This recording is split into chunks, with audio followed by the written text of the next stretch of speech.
As World War II got underway, both the Allies and the Germans were looking for the knockout blow, the new weapon that would decisively defeat the enemy.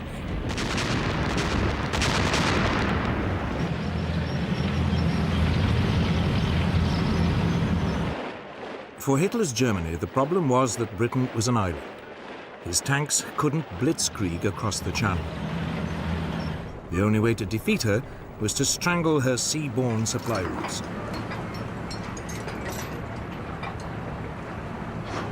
That meant warships, and above all, submarines.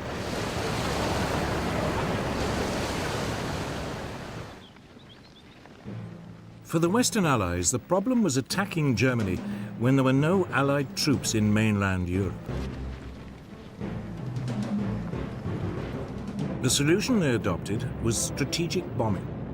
Aerial bombardment aimed at destroying Germany's infrastructure and pounding its people into submission.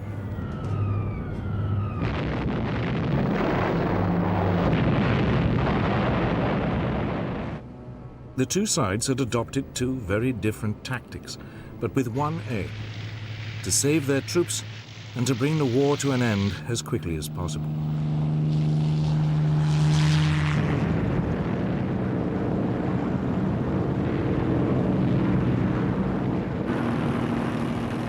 Ironically, it was the Germans who first started strategic bombing. In August 1940, Luftwaffe bombers accidentally hit London. The RAF retaliated by bombing Berlin.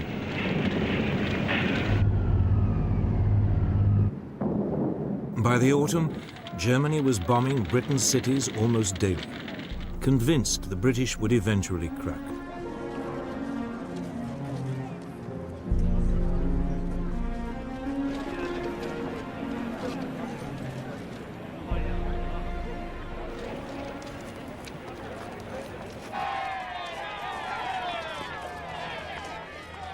But the Blitz, as it was called, never showed any sign of forcing the British to surrender. And by the summer of 1941, it was dying away as the Luftwaffe turned its attention to the war in Russia.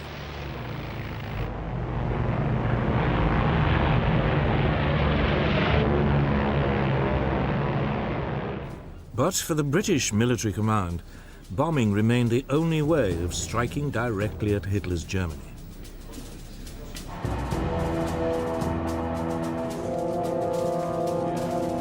Moreover, by early 1941, the RAF was starting to receive a new generation of bigger, more powerful, four-engined bombers. These could carry loads of up to 18,000 pounds of bombs, 4 times the capacity of earlier aircraft.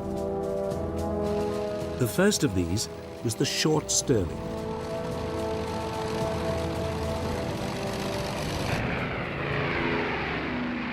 To begin with, the plan was not to hit the German population, but specific infrastructure targets, cutting transport and oil supplies, damaging Germany's ability to wage war.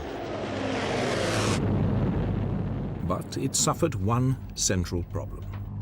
Britain's bombing was extremely inaccurate.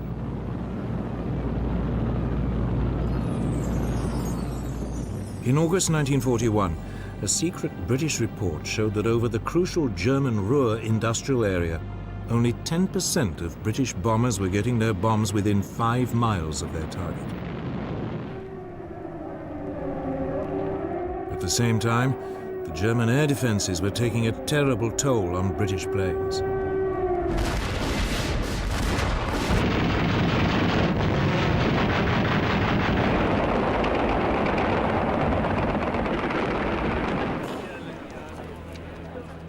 By late 1941, up to 10% of the bombers on any raid were being shot down.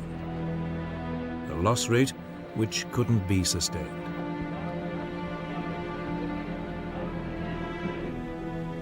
The Royal Air Force High Command decided to change tactics. It gave up any pretense of trying to hit specific targets. Instead, Bomber Command was instructed to undertake what it called area bombing, a euphemism for what is known today as carpet bombing. The idea was to deliberately target an entire area of a city, regardless of the civilian population. In the chilling words of the British Air Ministry, it would destroy the morale of the civilian population and, in particular, of industrial workers.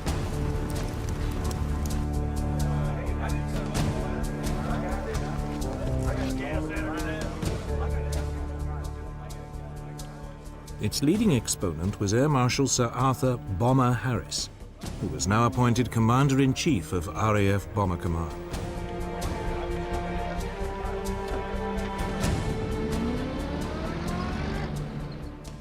There are a lot of people who say that bombing can never win a war.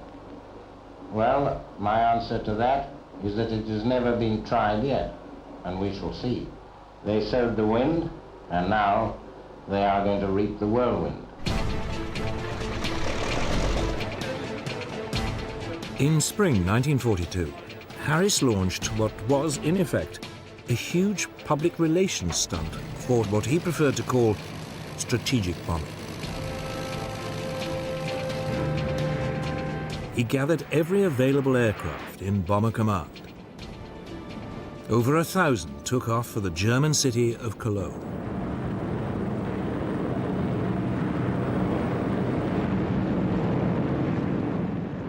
The city's defenses were overwhelmed.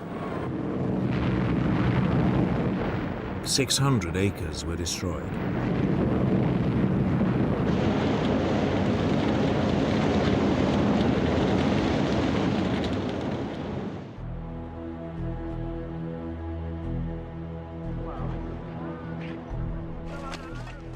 But only 39 British aircraft were lost. Harris had won his point. He now had the full support of the British Prime Minister, Winston Churchill.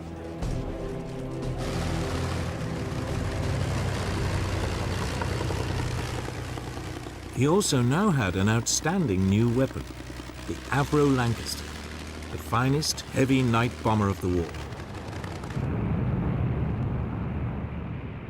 And he had a new partner. By the summer of 1942, the United States had joined the air war in Europe. American planes began to appear in Britain. The majority were the Boeing B-17 Flying Fortress. It was heavily armed with 13 machine guns and could, in theory, fight its way through to a target in daylight without a fighter escort. It was also equipped with a new bomb sight that would supposedly allow it to drop its bombs with almost unerring precision.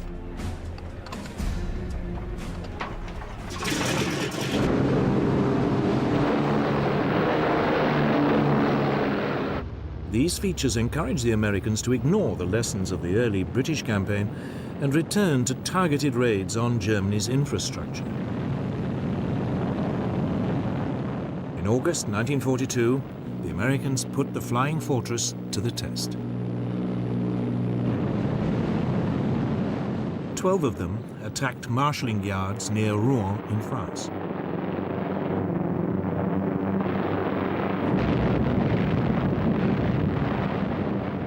Damage was slight, but the United States lost no aircraft.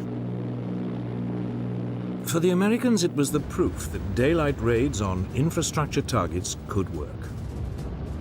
For the British, it simply showed that the Americans could hit a minor and relatively undefended target. But that winter, the two allies agreed to combine their approaches.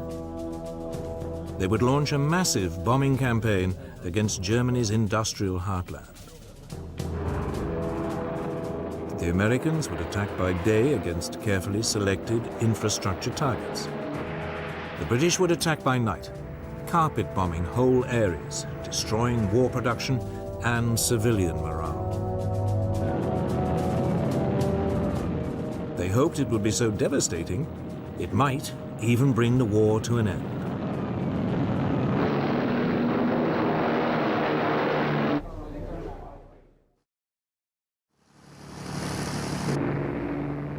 In March 1943, British planes took off for the German industrial city of Essen. High-speed Mosquito light bombers went in first, dropping flares to highlight the targets. Then a force of nearly 450 Lancaster bombers swept over the city, dropping their loads.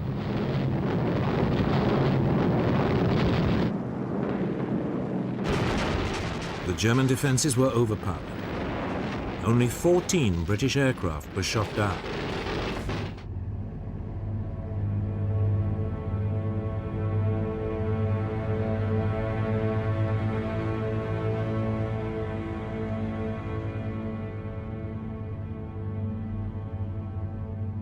The Essen raid was followed by wave after wave of similar attacks on industrial towns in the Ruhr.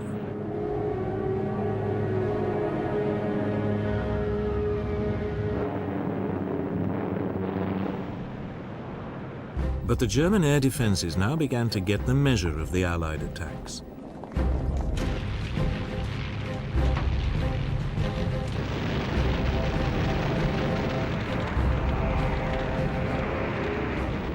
Britain's losses climbed to 1 in 10. Harris was forced reluctantly to call a halt to the attacks.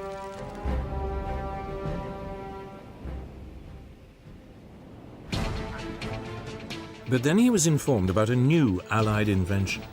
Codenamed Window, it consisted of clouds of aluminium foil strips dropped from an aircraft.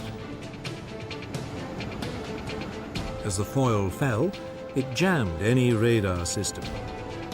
It promised to cripple the German air defenses.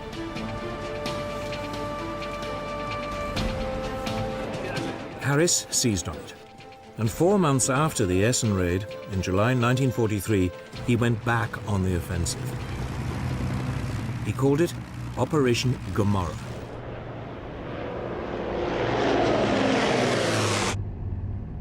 The target this time was the industrial port of Hamburg.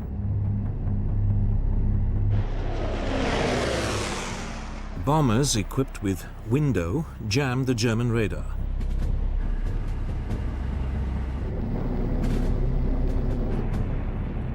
Other aircraft dropped incendiary bombs.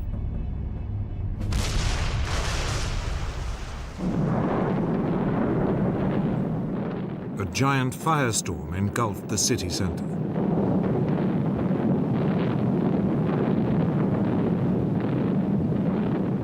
"40,000 people died, and 500,000 were made homeless.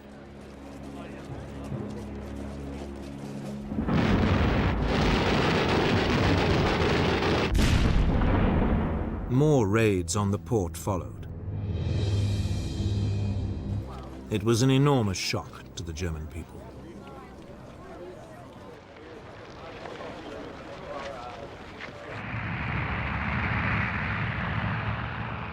Four months later, in the autumn of 1943, Harris followed Hamburg with a series of attacks on Berlin.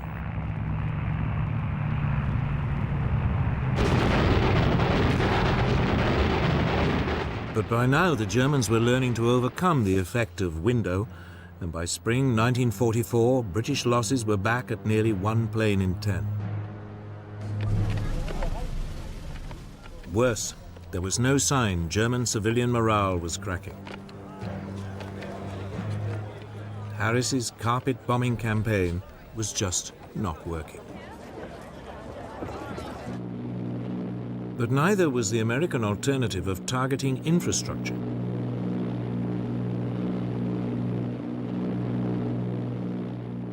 By the spring of 1943, US Army Air Force daylight raids were steadily reaching deeper into Germany. But American losses were climbing. Around 1 in every 15 planes was being shot down.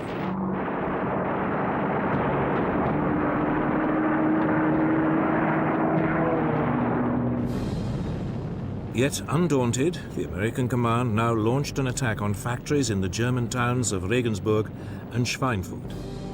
It was hugely ambitious. Both were deep in southern Germany, far beyond the range of US escort fighters.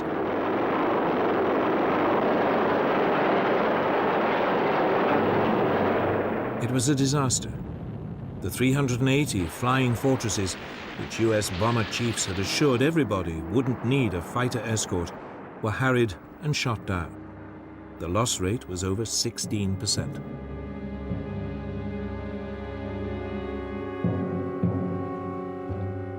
The US was forced to suspend its bombing campaign.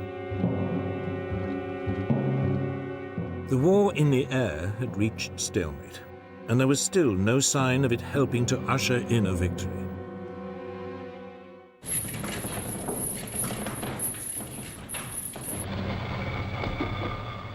Then, in the early summer of 1944, as the Allies prepared to invade mainland Europe, the British and American air forces were tasked with disrupting German communication lines and oil supplies. It represented a return to targeted infrastructure bombing. But this time, the Allies had a new weapon. The British had experimentally modified a US fighter, the P-51 Mustang. The US engine had been replaced by a British-made Rolls-Royce Merlin. It gave the plane a much longer range. It was the ideal long-distance bomber escort.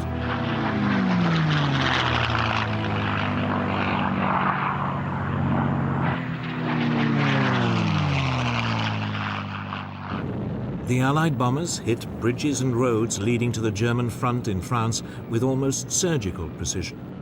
Oil supplies to the German military were drastically reduced.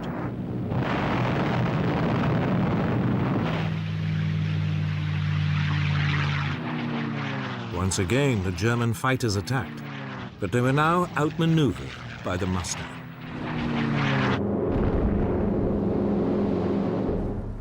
Much of the German Air Force, now running low on fuel, was grounded. The campaign of targeted bombing on Germany's infrastructure may not have been the knockout blow the Allies hoped for, but it was finally paying dividends. But one man was not impressed. Bomber Harris was still obsessed with the idea that ever more devastating carpet bombing attacks would stop Germany in her tracks once and for all. So it was that in late 1944, Britain returned to carpet bombing. German city after city was hit and devastated.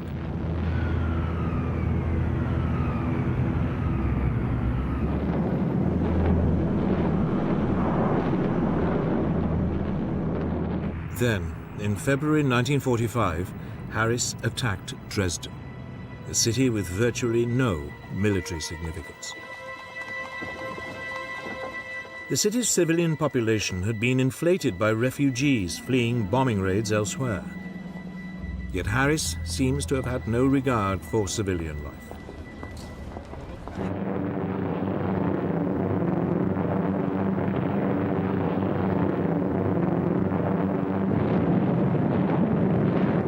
The city was flattened.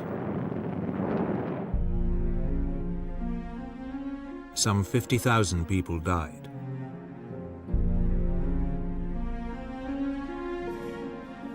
It was a raid too far. Finally, questions began to be asked about the morality, let alone the efficacy, of carpet bombing. Whatever it had achieved, it had been done at an horrendous cost of civilian and military lives. Critically, it had failed to break German morale, yet 60% of RAF crews had died before they had completed 30 missions.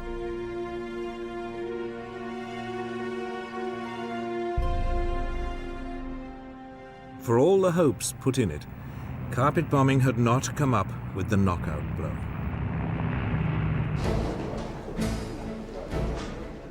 The Germans, meanwhile, had put their faith in an altogether different technology to give them the knockout blow they needed to win the war.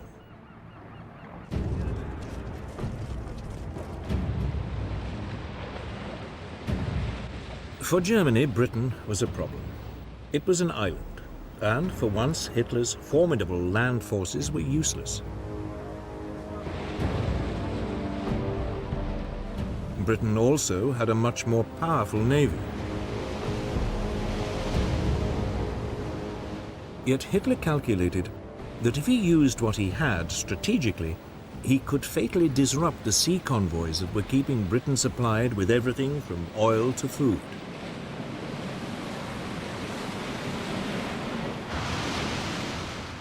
In the first 18 months of the war, German raiders sank more than 130 British merchant vessels.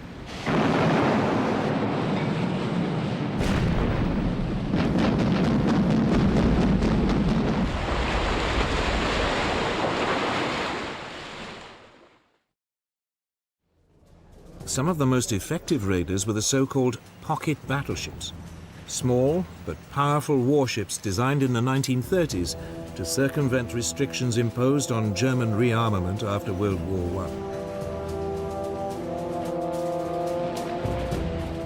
One, the Graf Spee, became particularly notorious.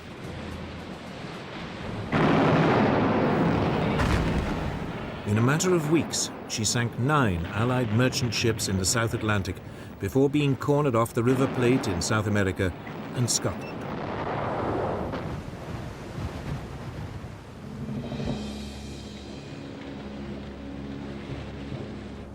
But the raids were taking a serious toll. If the losses continued to rise, Britain would have real supply problems.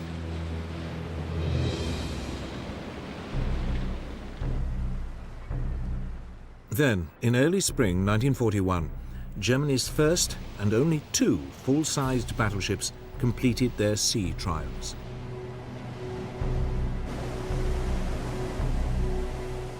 They sent a shiver through the British Navy. Their potential for destruction was enormous.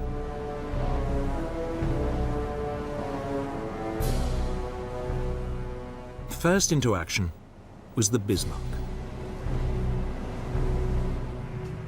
In May, RAF reconnaissance aircraft spotted her in the Norwegian port of Bergen, trying to sneak out into the North Atlantic.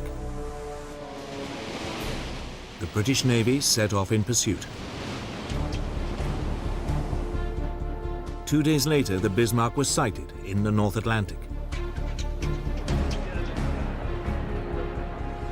Britain's latest battleship, the Prince of Wales, was sent to intercept her. With her was the British battlecruiser, Hood.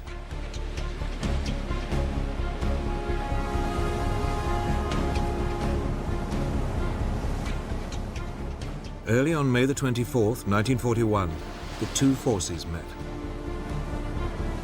It was the first time the 2 sides' battleships had squared up to each other.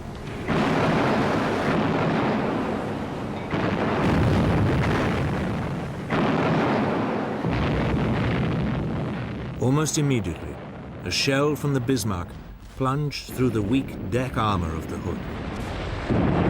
It penetrated one of the aft magazines. There was a huge explosion. Only 3 of the Hood's 1,200 crew survived. The Prince of Wales, now outnumbered, retreated. It was round 1 to the Bismarck. 2 days later, Bismarck was spotted again, this time far to the south, several hundred miles off the coast of France. British Swordfish torpedo bombers swooped in.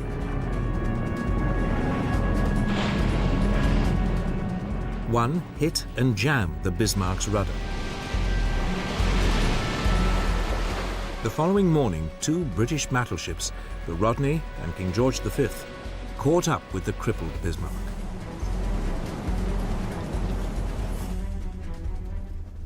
They started pouring heavy caliber shells onto the hapless German ship.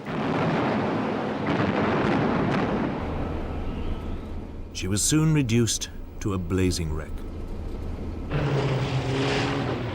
Bismarck was finally sunk by a torpedo. All but 110 of her 2,300 crew perished. The Bismarck had been sunk before she'd had a chance to prove her worth.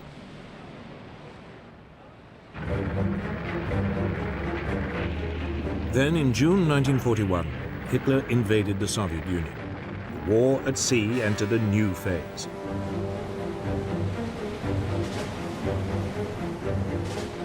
Britain began sending supply convoys to the Russian Arctic ports of Murmansk and Archangel. Immediately, the German Navy prepared to cut them off.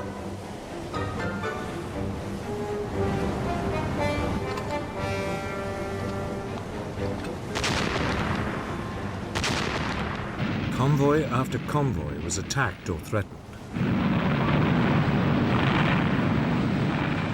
By summer 1943, it had become so dangerous, further convoys to Russia were suspended until the autumn, when it was hoped bad weather and poor visibility would offer some protection.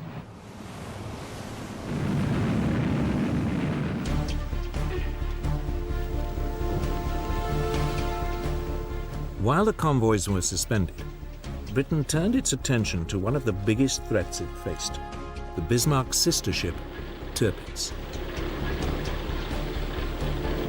She'd spent months hiding in the Norwegian fjords, waiting for the moment to pounce.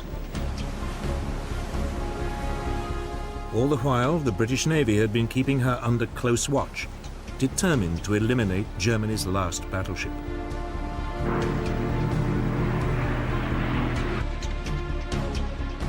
In September 1943, 5 British midget submarines known as X-craft were sent into the Norwegian fjords to sink her.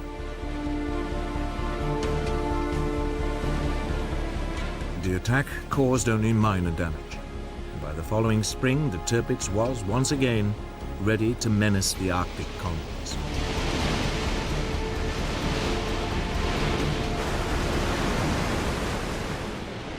The Royal Navy now sent in a massive force to attack her. It included 6 aircraft carriers.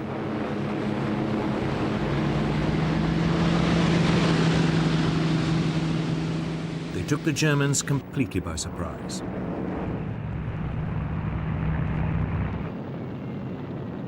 British dive bombers attacked Tirpitz.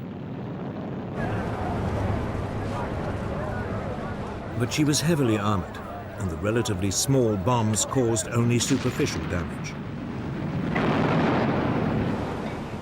3 months later, she was ready for action again.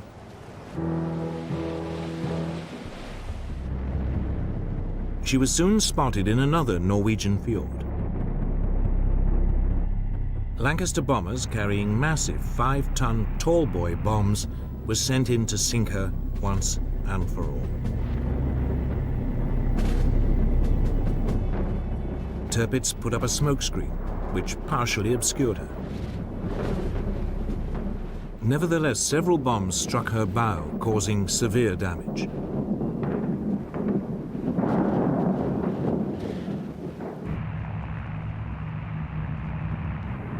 Finally, 2 months later, a squadron of Lancaster bombers caught her in perfect weather conditions. 3 tall boys struck home. Tirpitz slowly capsized. Almost 1,000 crew members went down with her. After more than 2 years of hiding and running from the British Navy, she had been sunk.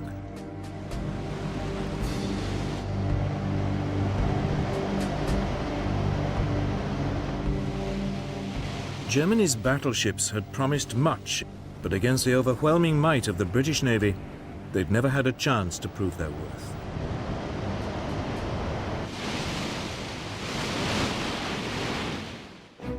Hitler had lost the battle at sea, at least on the surface. But below the waves, it was a different story.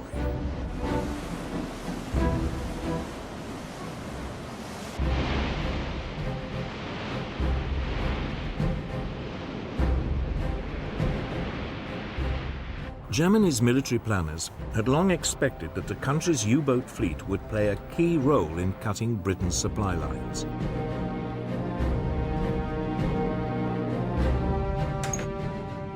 They could sneak up underwater on British merchant vessels, attacking them at the last moment. The submarines were also extremely agile on the surface.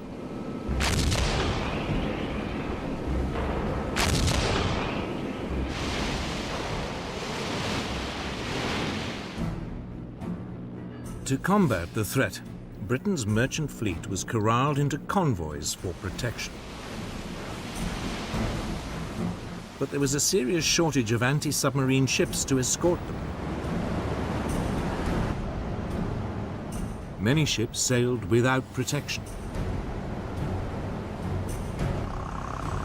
Yet Britain's naval command remained remarkably complacent. They believed they had the weapons and the technology to contain the U-boat threat. It was soon proved wrong.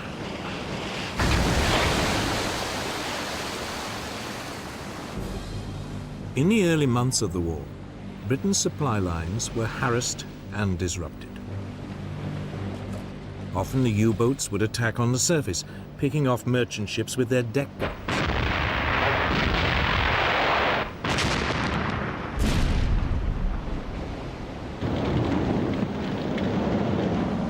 In response, the Royal Navy sent aircraft carriers equipped with submarine hunting aircraft to patrol the sea lanes used by the convoys. But they had only limited effect.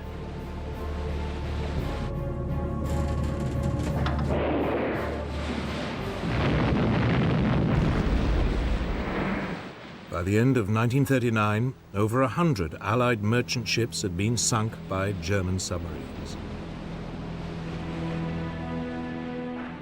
If losses continued at this rate, Britain would face disaster. Oil, food, and weapons would all begin to run short.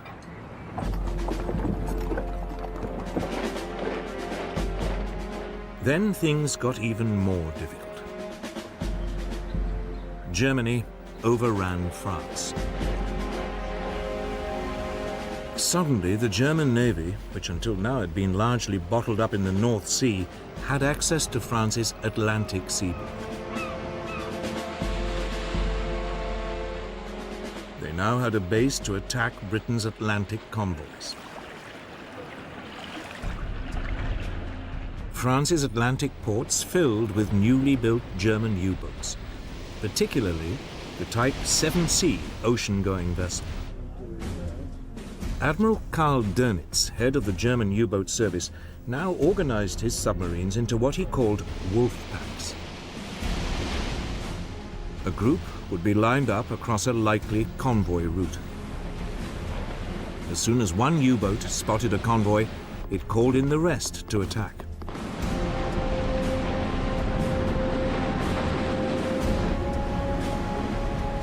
Sometimes the U-boats were also guided by long-range patrol aircraft.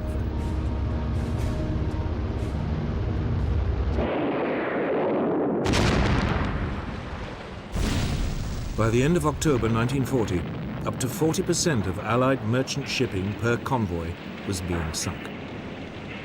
Britain's supplies were under threat.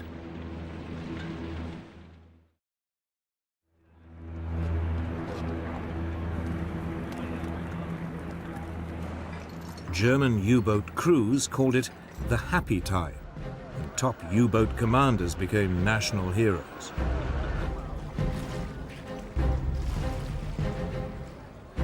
Britain was paying dearly for its lack of preparation.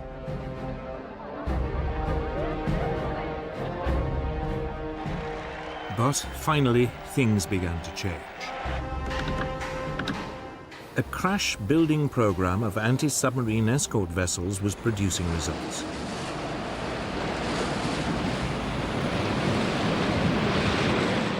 The first corvettes, as they were known, were coming off the slipways.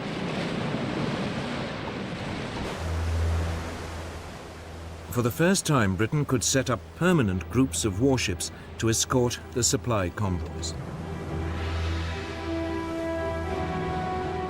But their effectiveness was limited by the fact that their top speed was 15 knots, 2 knots slower than the surface speed of a U-boat.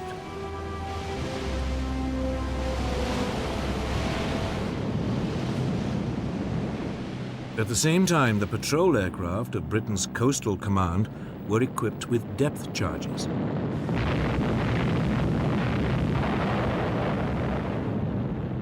They lacked the range to cover the mid-Atlantic, but U-boats on the surface near their bases could be harried and forced to submerge.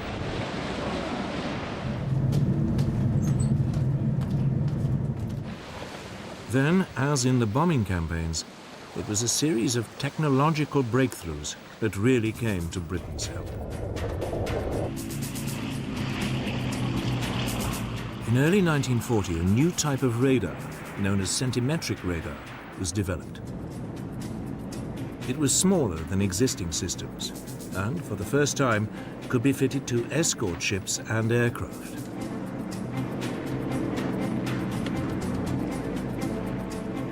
Now, any German U-boat on the surface was vulnerable.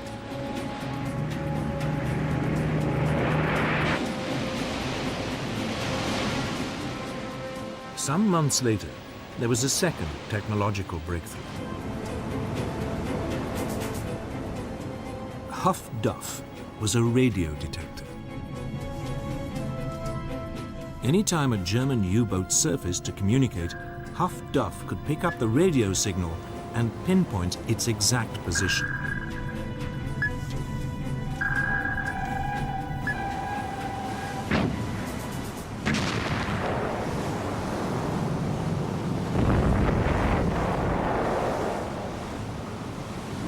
Steadily, during the spring of 1941, Britain began to contain the U-boat threat.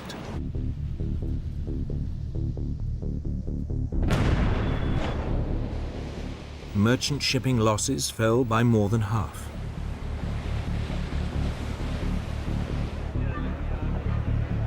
In early March, Gunther Prien, one of Germany's top U-boat commanders, failed to return from a patrol.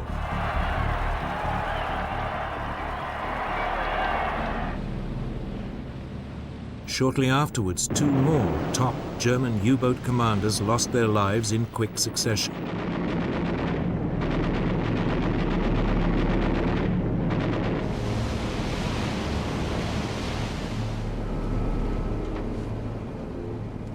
Then Germany suffered a major disaster that would reverberate through the rest of the war.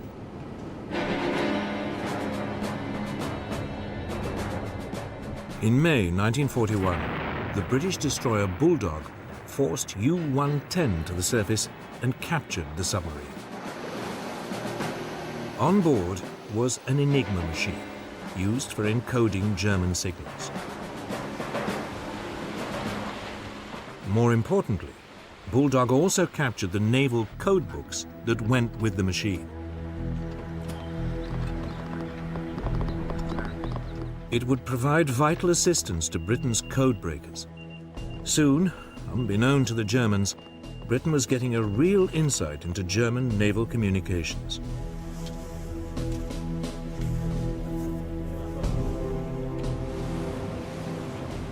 For the Royal Navy, it meant convoys could now be routed away from the U-boat wolfpacks.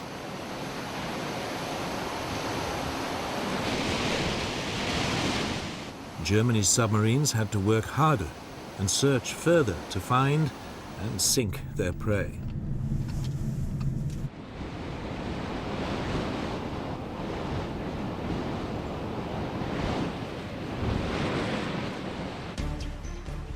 Yet, despite the Allied gains, by the winter of 1941, the German war machine was producing ever greater numbers of U-boats.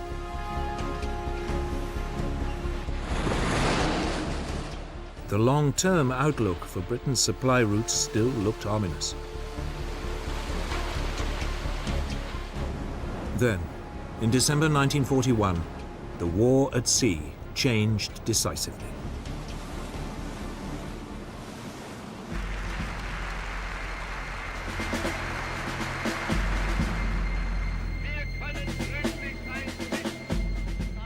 In December 1941, Hitler declared war on the United States. Almost immediately, Admiral Dönitz, head of the German U-boat service, sent submarines to attack US merchant shipping along the American seaboard.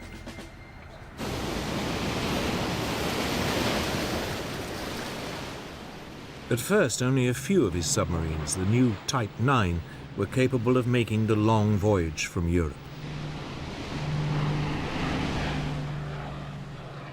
They found easy pickings. The US Navy's Commander-in-Chief, Admiral Ernest King, had resisted British advice to corral his merchant ships into convoys.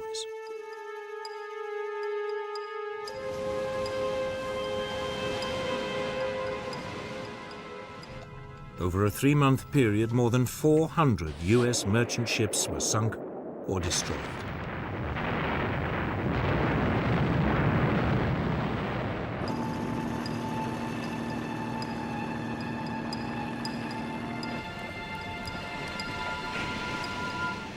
America was learning the tough lesson Britain had already learnt.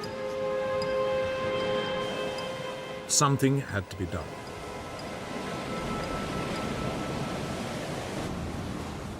King now changed his mind, and by May 1942, the United States had introduced a limited system of convoys.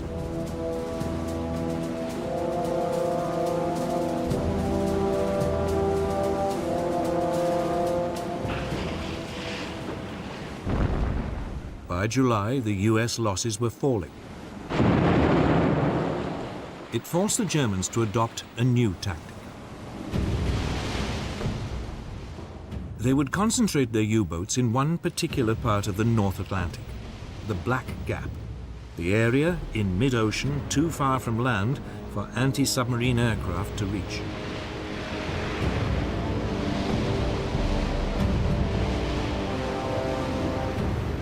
Often a convoy would be hit by more than 15 submarines coming at it in waves.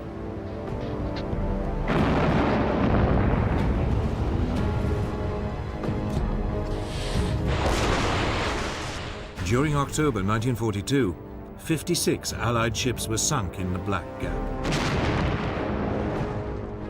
By the following March, Allied losses had reached 120 ships in a single month.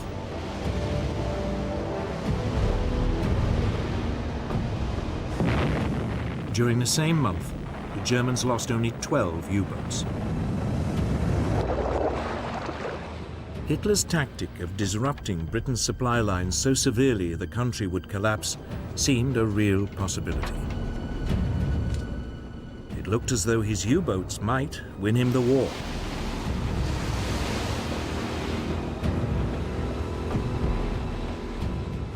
But now the Allies began to up their game.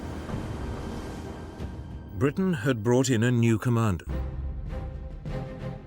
Admiral Max Houghton was former head of the Royal Navy's submarine fleet.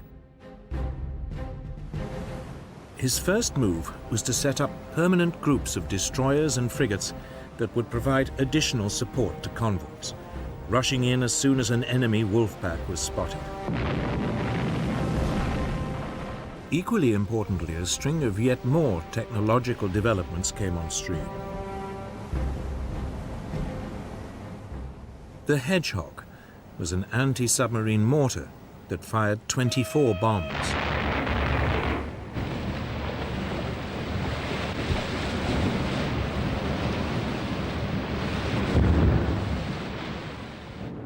Allied aircraft were fitted with a new high-powered searchlight, the Lee light. As an aircraft swooped in, it could be turned on at the last moment, catching a submarine by surprise on the surface.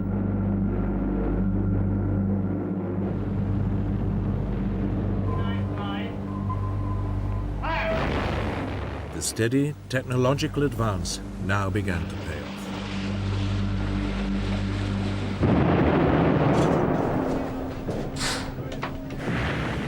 The German U-boat losses increased.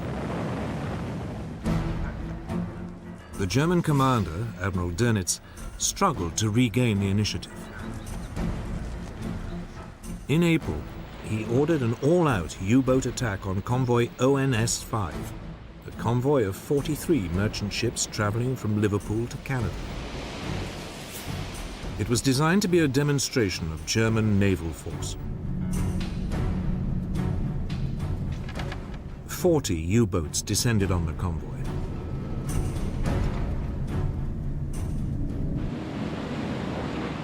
The British sent in extra support groups. Anti-submarine aircraft flew from Canada.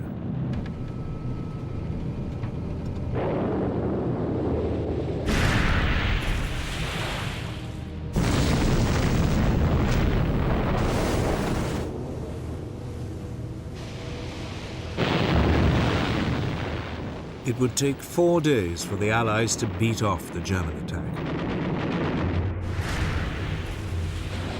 11 merchant ships were sunk, but the Germans had lost 7 U-boats.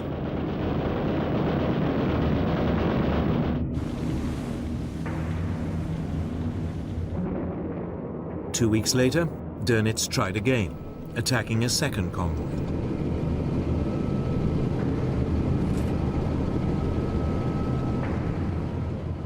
It was a disaster.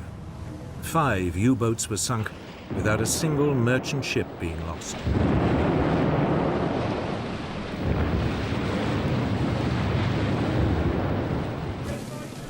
During May 1943, a quarter of all Germany's operational U-boats was sunk.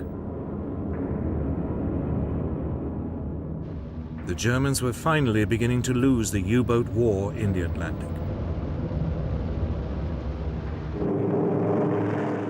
So the Allies now took the battle to the Germans. A new long-range version of the US B-24 Liberator bomber was introduced. It could now reach the German U-boats in the Black Gap. Germany's submarine designers tried to respond with innovations of their own. U-boats were fitted with radar detectors and anti-aircraft guns. Some were also fitted with the Dutch-designed schnorkel, an air inlet that meant that submarines could spend longer underwater, hidden from Allied radar.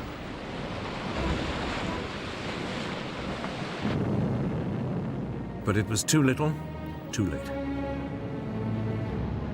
The Allies still found them.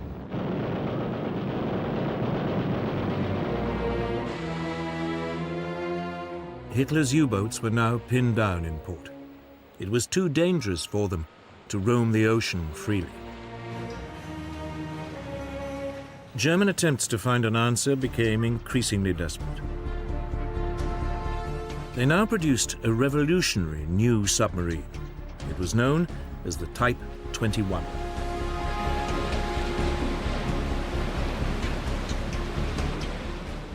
It was electric-powered and capable of 17 knots while submerged, over twice the speed of a traditional submarine and fast enough to outrun most surface vessels. But again, it was too late. Only one ever became operational, and it never made contact with the enemy. By the end of 1943, the Allies dominated the Atlantic. It was a turning point in the war. Hitler's U-boat campaign had taken a terrible toll on both sides. The Germans lost nearly 800 submarines. 75% of the U-boat crews perished. On the Allied side, some 32,000 sailors died.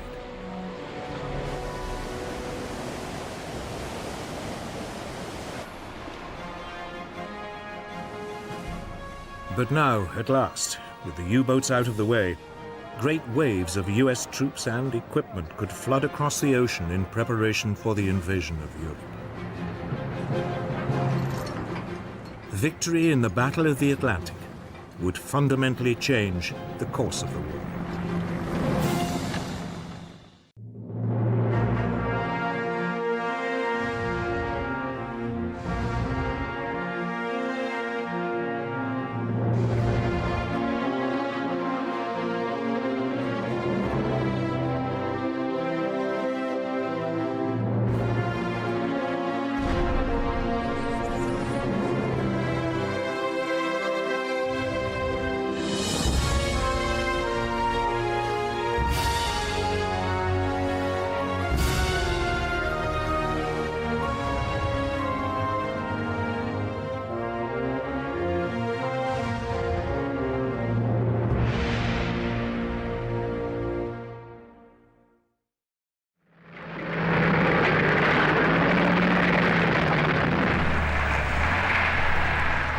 summer 1943, and on the Eastern Front, Hitler's armies were in retreat.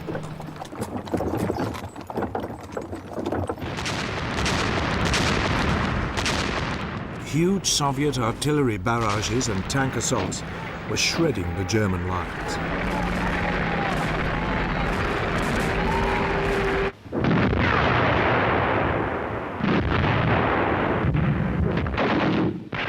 Hitler, by now, was fighting a war on two fronts. In Western Europe, an Anglo-American force was moving up through Italy, menacing his southern flank. The Germans had been forced to pull some of their elite troops back from the Eastern Front to help.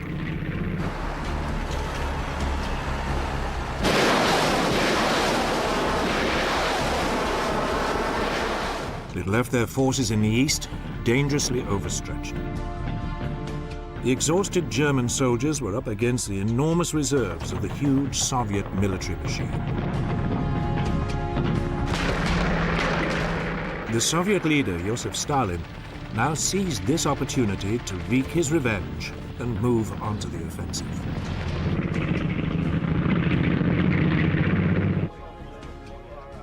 By early August 1943, the Red Army had driven the Germans from the cities of Orel and Belgorod.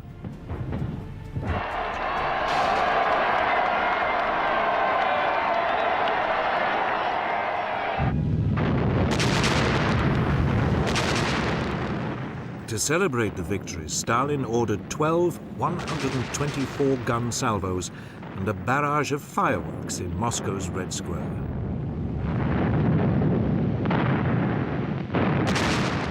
He proclaimed, "Eternal glory to the heroes who fell in the struggle for freedom. Death to the German invaders."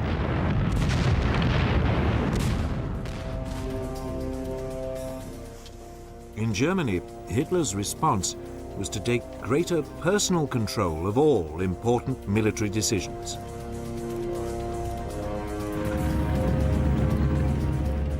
The effects were felt almost immediately by Axis troops occupying the strategically important city of Kharkov.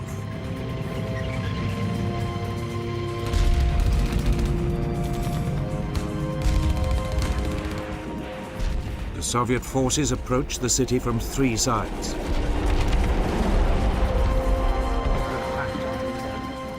The German commander, Erich von Manstein, ordered a tactical withdrawal.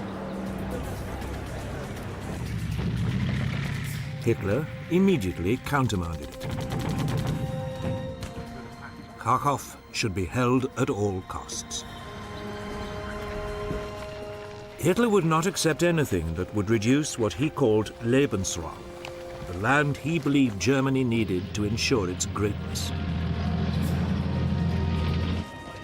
Just as importantly, he also believed Germany would win the war, if not by numbers, then by the sheer will to win.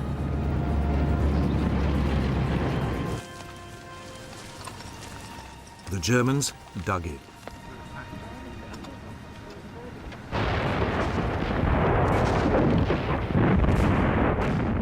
At first, it seemed to work. For several days, repeated Soviet assaults were repulsed.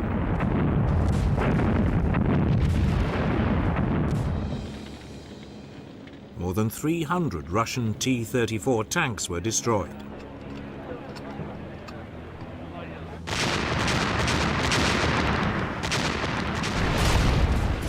But by the end of August 1943, the German positions had been overrun.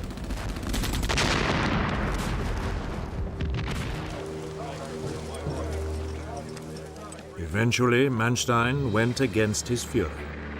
He ordered his men to get out.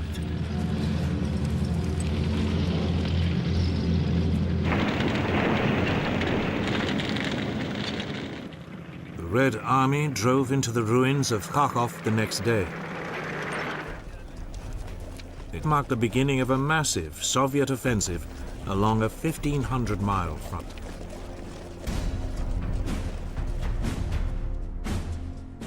It stretched from Rostov in the south to Smolensk in the north.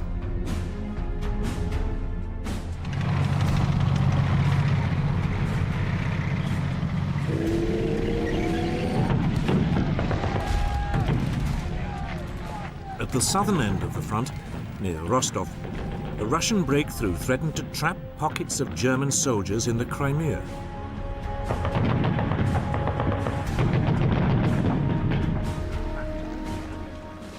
Once again, Manstein asked permission to withdraw.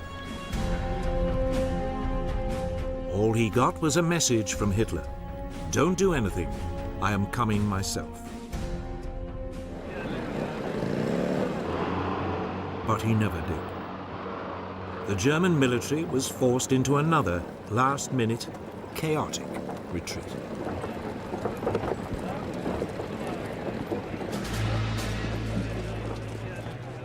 The withdrawal was made worse by bands of battle-hardened partisans.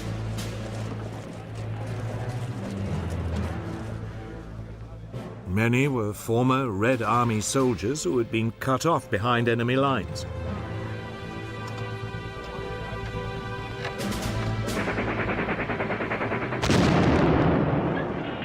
They now ambushed the retreating Germans, cutting their communication and supply lines. The Germans responded with predictable ferocity.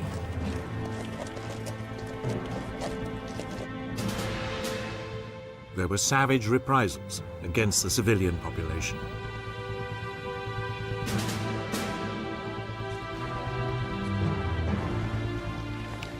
The Germans also launched a scorched earth policy.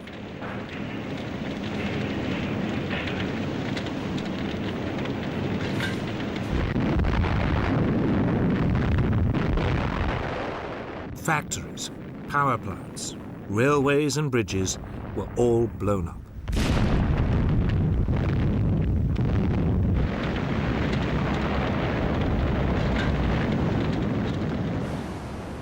A massive hydroelectric dam, which provided electricity for the whole of the Ukraine, was wrecked.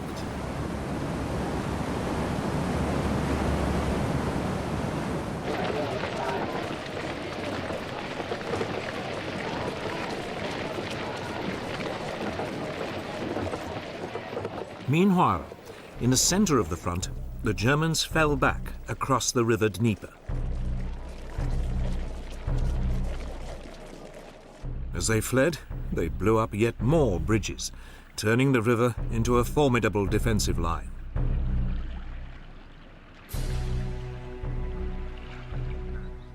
They then dug in along the west bank. Stalin's response was to offer the Soviet Union's highest award to the first Red Army soldier to cross the river. By the early autumn 1943, a number of small Soviet bridgeheads had been established on the German-controlled West Bank.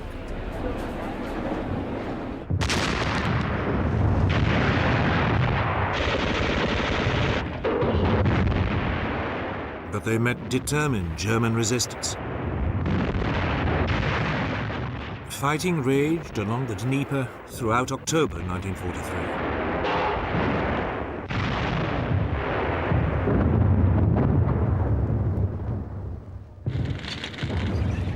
Finally, at the beginning of November, Soviet troops captured Kiev.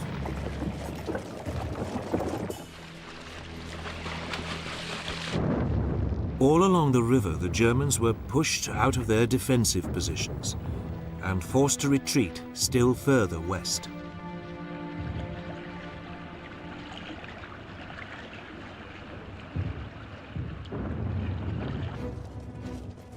By the end of 1943, the Red Army had virtually cleared the Germans out of Russia's historic homeland.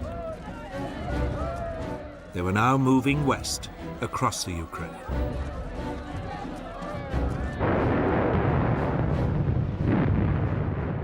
The countries of Europe were in their sights.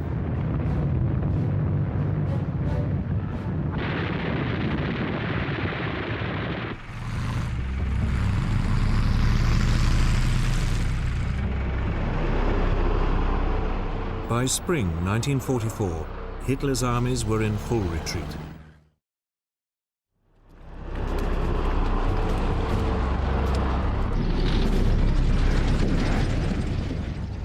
Soviet leadership now poured in ever greater quantities of men and equipment. The Germans had two excellent tanks, the Tiger I and the Panzer Mark V Panther. Both were well suited to the sort of mobile defensive warfare which was the only remaining hope for the German armies on the Eastern Front. But the Red Army had at least twice as many tanks, mostly the battle-tried T-34, and armament factories in Siberia were turning out more at a rate of 2,000 a month.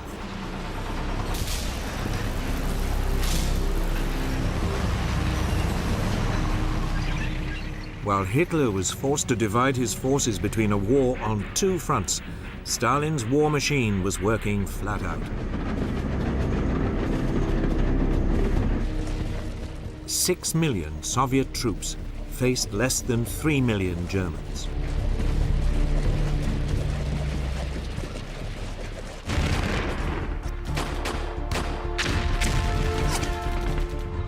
In early January 1944, the forces of the First Ukrainian Front moved in from the north on the German-held town of Korsun. It was the last German toehold on what they'd hoped would be their defensive line along the river Dnieper. 12 days later, the forces of the Second Ukrainian Front drove forward on the southern side.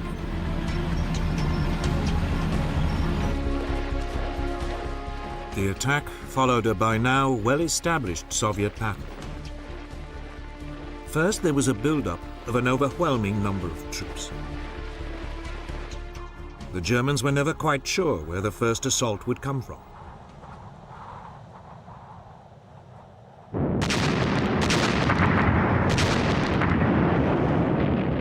Then there was a devastating artillery bombardment.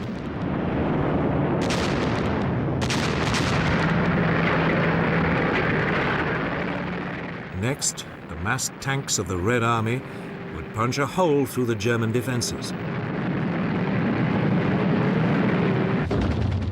Finally, the infantry poured in.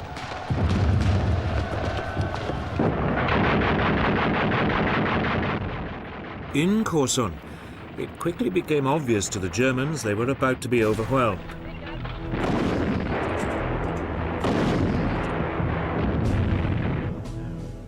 The German commander, Field Marshal Erich von Manstein, flew to Hitler's headquarters in East Prussia to beg, yet again, for permission to pull out. But Hitler once more refused.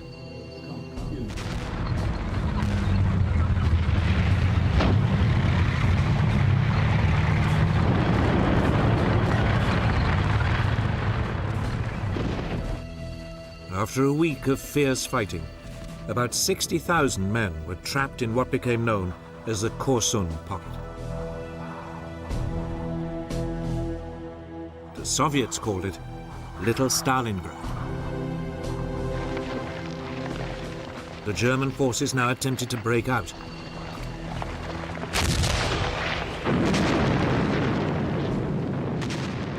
But the Russians were ready for it.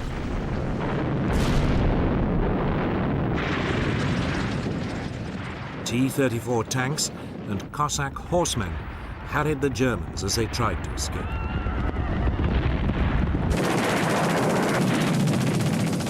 The fighting lasted 2 days.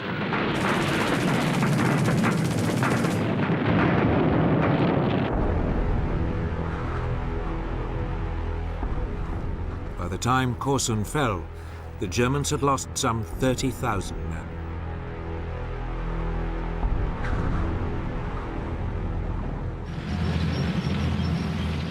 The Red Army forces were now moving forward at speed.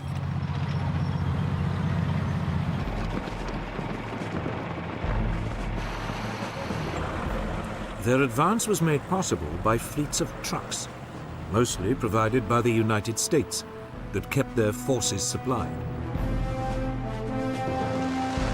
It was a much faster process than for the Germans, who still relied heavily on horses.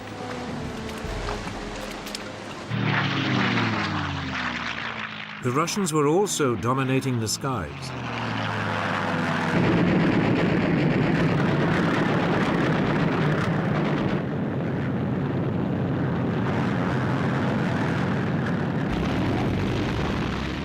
The Luftwaffe had always been a key part of the German war machine.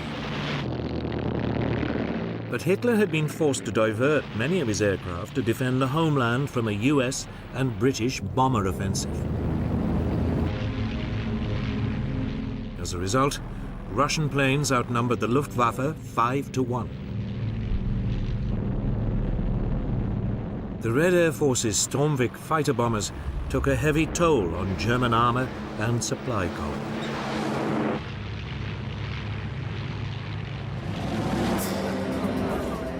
Yet Hitler refused to contemplate defeat, and now announced a new version of his no-retreat policy.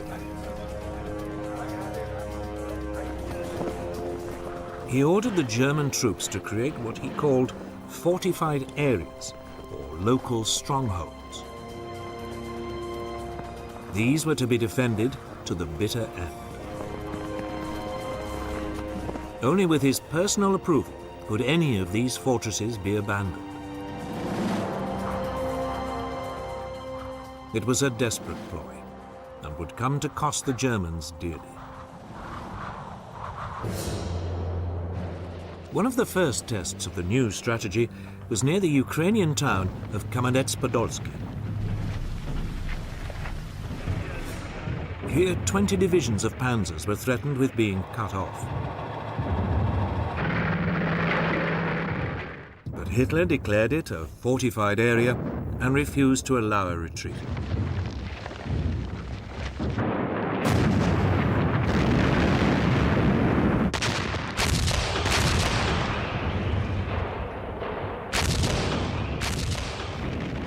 In the face of bitter fighting, there was a vitriolic argument between Hitler and Manstein, who could see the writing on the wall.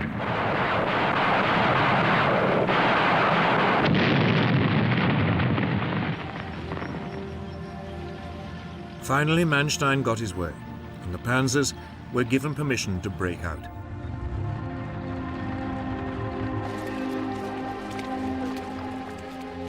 Ten days later, some 200,000 men of the 1st Panzer Army safely reached the German lines over 100 miles to the west. But they had lost most of their heavy equipment and weapons. By now, Manstein's requests to retreat had become too much for Hitler. The field marshal was sacked.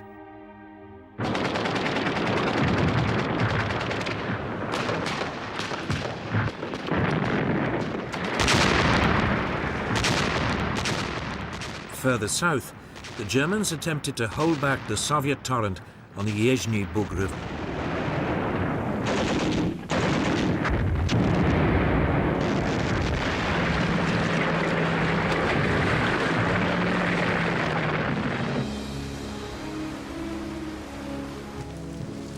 They failed, and a large force of Germans was caught behind Russian lines in the Black Sea port of Odessa.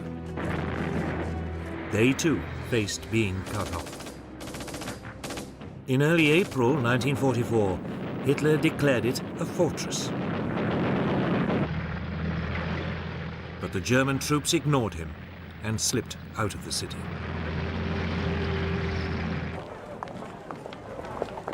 Several days later, on April the 10th, Odessa was liberated.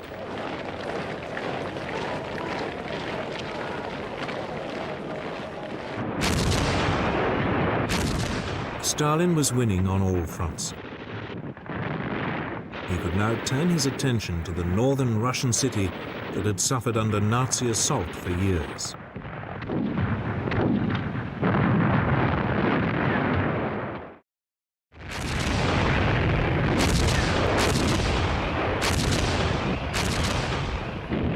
By the beginning of 1944, the Russian city of Leningrad had been under siege from German forces for nearly 2.5 years. During the first winter, almost 500,000 people had starved to death.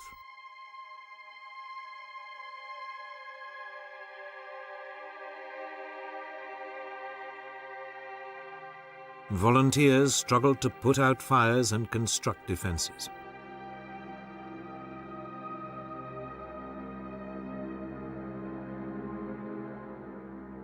But by 1944, life in the city had become almost unbearable.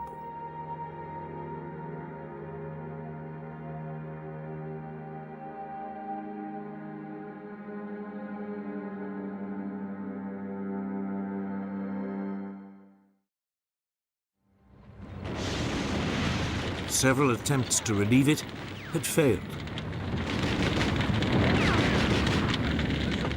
One effort in 1942 led to the capture of more than 50,000 troops of the Soviet Second Shock Army.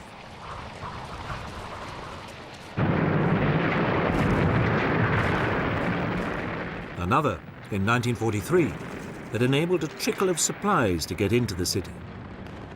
But even so, throughout 1943, up to 20,000 people continued to die of cold, disease and starvation every month.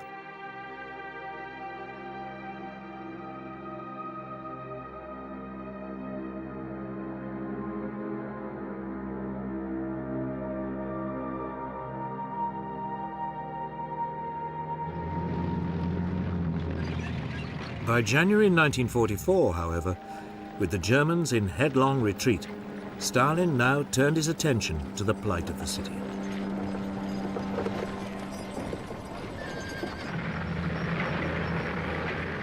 That month, Soviet forces secretly infiltrated the neighboring peninsula around Oranienburg.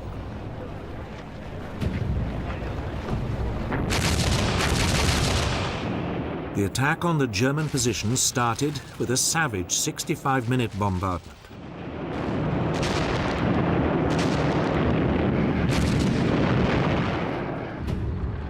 Then Russian troops ripped into the startled German lines.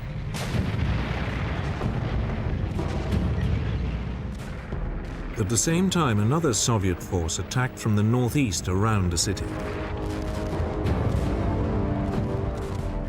They too burst onto the German lines.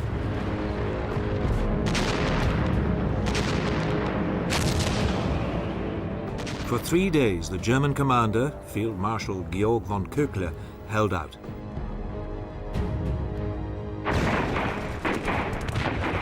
Finally, he asked Hitler for permission to fall back.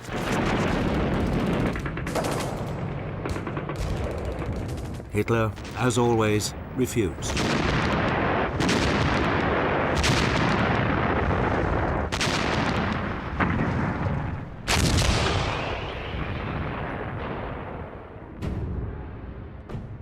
Köchler argued back, telling the Führer only a swift withdrawal would save his army from a massacre.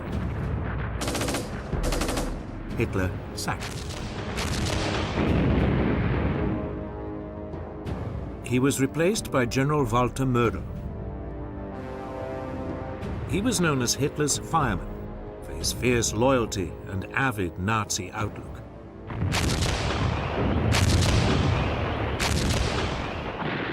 But even to Mödel, the danger was obvious. He now disobeyed Hitler and pulled out.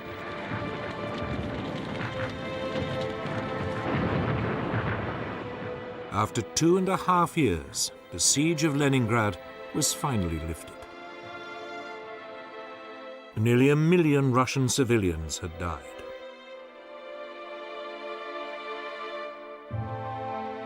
Relief in the city was overwhelming.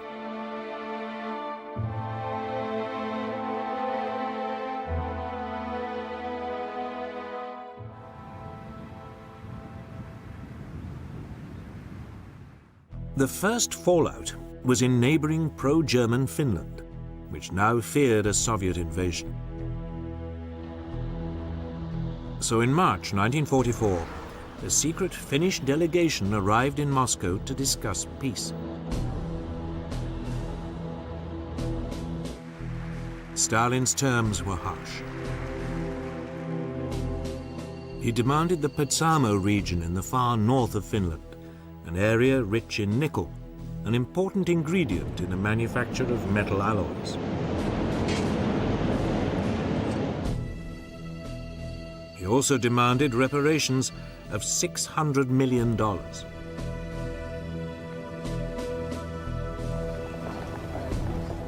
The Finns refused and prepared for a Soviet invasion. But Finland could wait. The Soviet High Command, or Stavka as it was known, had more pressing business further south.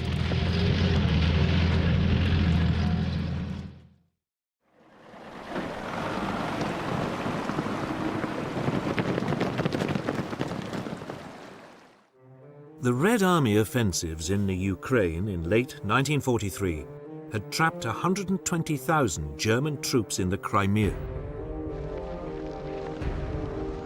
Hitler, as ever, had refused to allow them to withdraw. They now waited helplessly for a Soviet onslaught.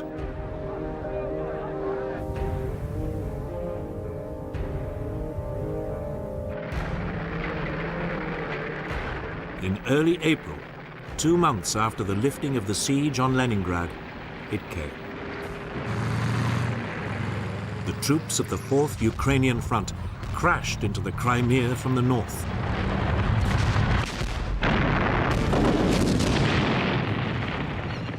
At the same time, a diversionary attack landed on the eastern end of the peninsula.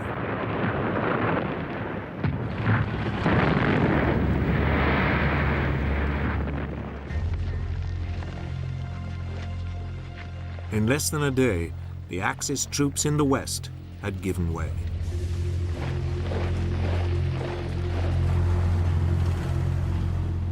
They fell back on the port of Sebastopol, and Hitler ordered Fortress Sebastopol to hold out to the last man.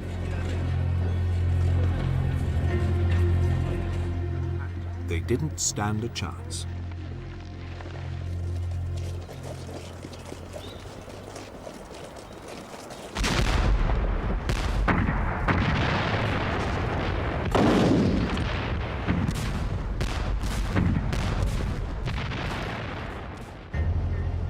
Within 2 weeks of the siege, German troops were being evacuated by sea.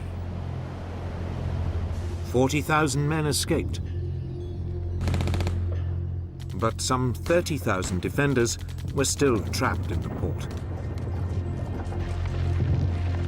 They retreated to the beaches south of the city, hoping to be rescued by more German ships. It didn't happen. The evacuation was interrupted by a Soviet artillery bombardment.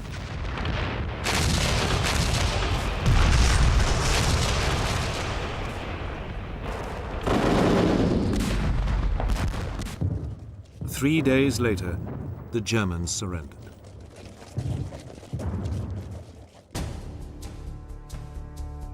Meanwhile, back in the northwest of the country, the Germans still occupied much of what is Belarus today.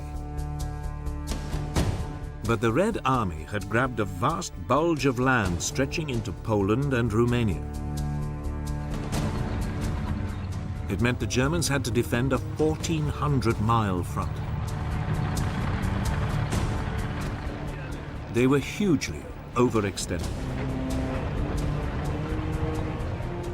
Military logic suggested it was time for the Germans to withdraw to more manageable defensive positions. But Hitler, still obsessed with territorial gain, refused to allow any further retreat.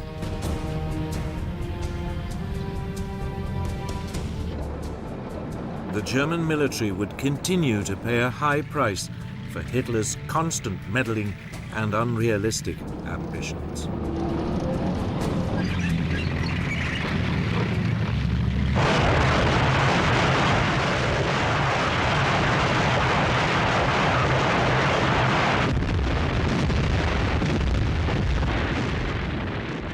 By the spring of 1944, Hitler's forces were stretched to their limit.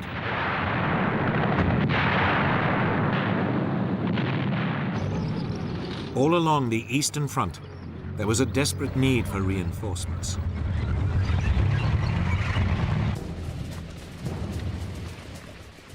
The problem for the German High Command was where to place the few resources it had to maximum advantage. German intelligence reports suggested the next big Red Army offensive would be into Belarus. But Hitler disagreed. He was convinced Stalin would strike south and seize the Romanian oil fields. Both were wrong, at least to begin with. In the early summer, the Red Army Command finally turned its attention to Finland.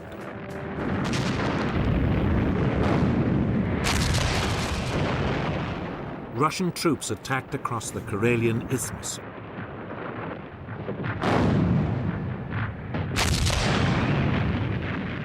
After 2 days fighting, the Finns were forced to retreat.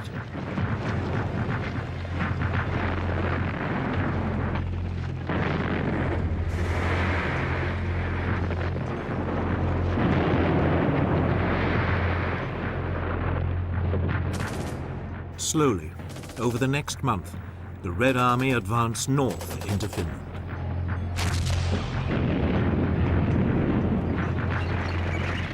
By August 1944, it was all over, and the Finns sued for peace.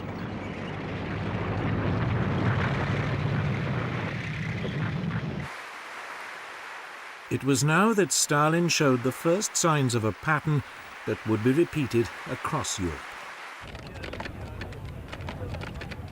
He seized land, in this case areas of Finnish Karelia and the nickel-rich Petsamo region.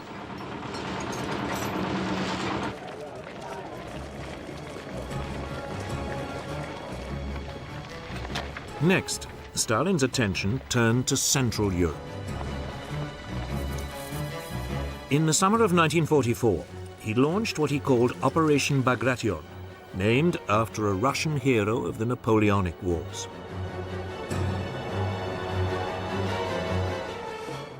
At 5 a.m. on June the 22nd, 3 years to the day after Hitler's invasion of the Soviet Union, the guns of the Red Army began a ferocious bombardment of German forces in what today is Belarus.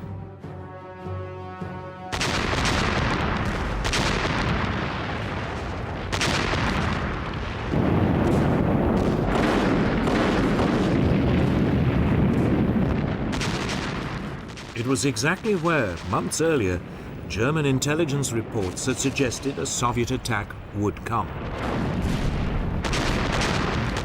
But because Hitler had ignored them, the area was poorly defended. It was another of his mistakes.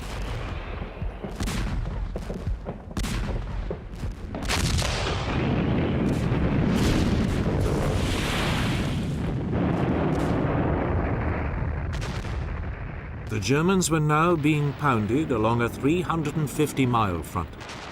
In some places, the Russians used over 400 guns for every mile.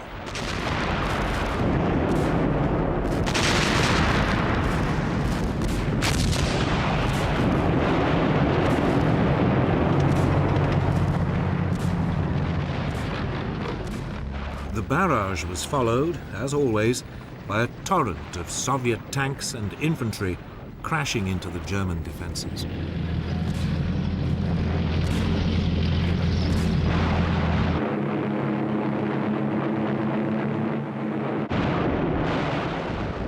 To make matters worse for the Germans, they had almost no air support.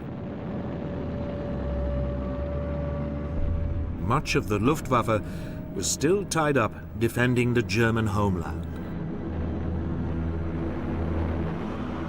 It was now that Hitler's folly of fighting a war on two fronts became all too apparent. The Red Air Force could operate almost unopposed.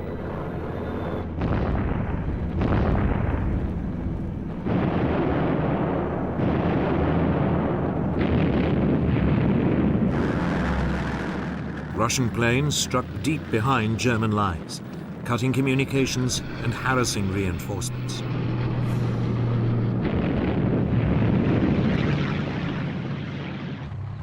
Within 36 hours, the German panzers had been swept aside.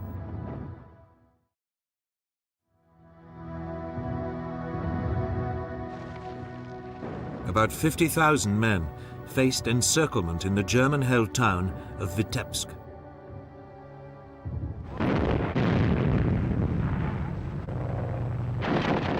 Hitler, as had become routine, initially refused to let it retreat. Then, when on the following day he relented, it was too late for many of his troops. 4 days later, Vitebsk fell.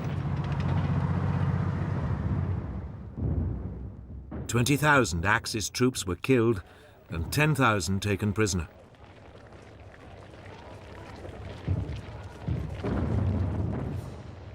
Further south, along the Belarus front, the pattern was repeated. Hitler, now furious, sacked his general, Field Marshal Ernst Busch. Once again, he brought in his favorite, the now promoted Field Marshal Walter Mödel. But it made no difference. Town after town fell.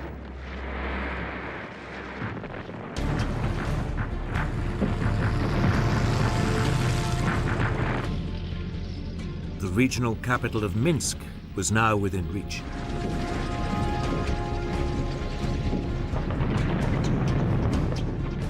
Two days later, the Red Army encircled it. Over 100,000 German troops were trapped.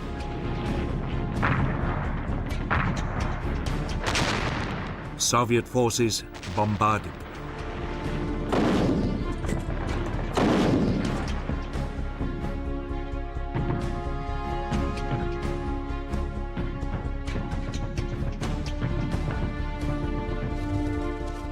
Within a week, the German survivors surrendered.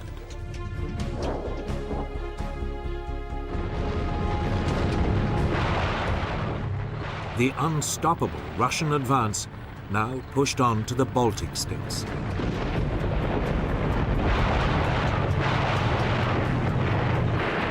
First of all was the Lithuanian capital of Vilnius. Across the entire eastern front, the Germans were in retreat. But they left behind them towns and countryside laid waste. They committed widespread atrocities against local inhabitants.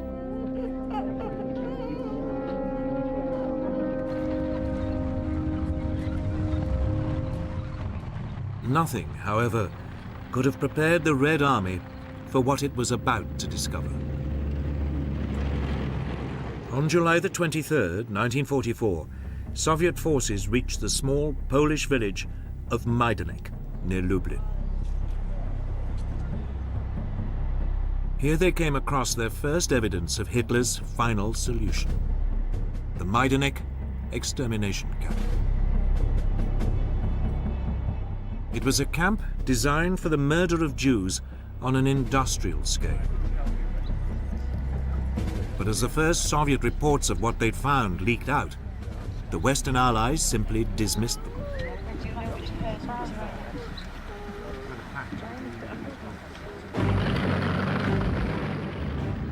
Three days after seizing Majdanek, the Russians were approaching Warsaw.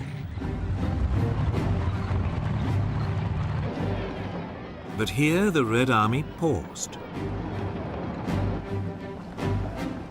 Stalin now stood ready to do what Hitler had done before: grab land, not in the name of Lebensraum, but of communism.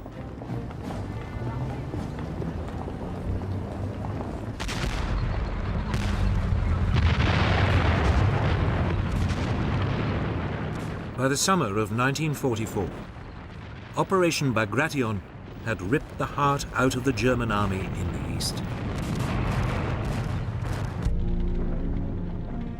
More than 300,000 Axis soldiers had died.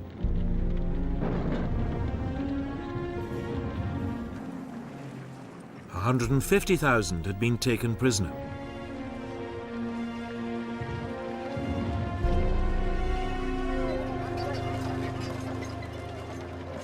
The Red Army now paused and dug in along the river Vistula, south of Warsaw.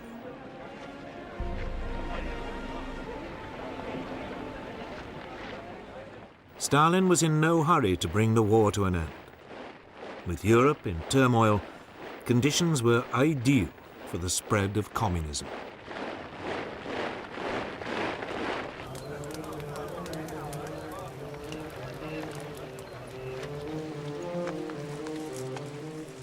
The first victims of Stalin's political calculations were the Poles. On August 1st, 1944, the Polish Home Army rose up in Warsaw against its Nazi occupiers.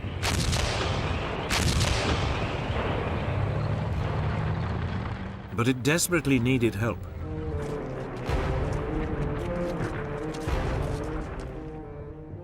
The Red Army, camped just to the south, was perfectly placed to provide it. But Stalin regarded the Polish Home Army as close to the Polish government in exile in London and hostile to communism.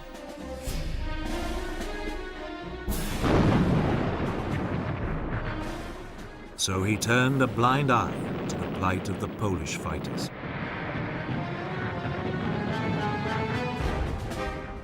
They were crushed with terrible brutality. The Germans wouldn't finally be pushed out of Poland until the Russian army drove them out in January 1945.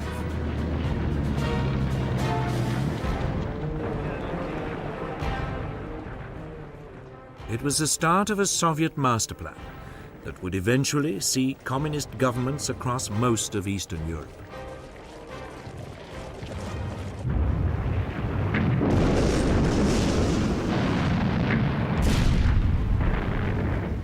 To the north, contingents of the Red Army continued to clear the Germans out of the Baltic states. These would later be incorporated into the Soviet Union.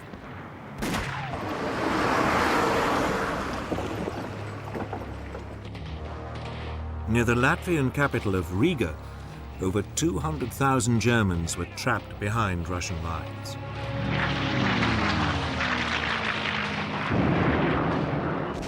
But Hitler, still determined to hold on to his Lebensraum, refused to countenance a retreat.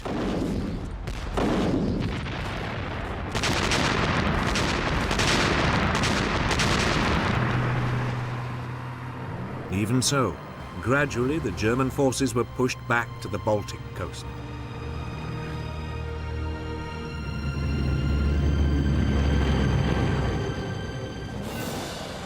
By mid-October 1944, the Germans had been squeezed onto the Courland Peninsula, west of Riga. They would remain marooned there for the rest of the war, when they eventually surrendered to Soviet forces.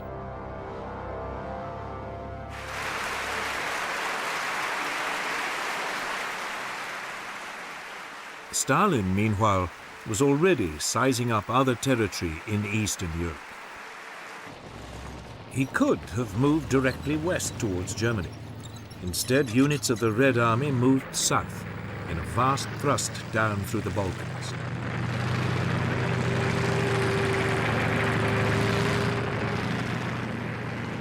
Nearly 1,500 tanks and 1 million men pushed into Romania in late August 1944.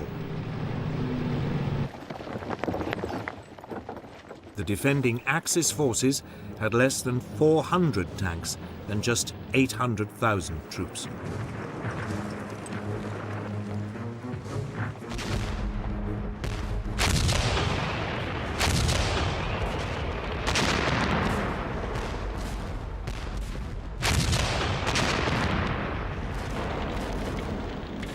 Pro-German Romanian troops gave way almost immediately all along the front.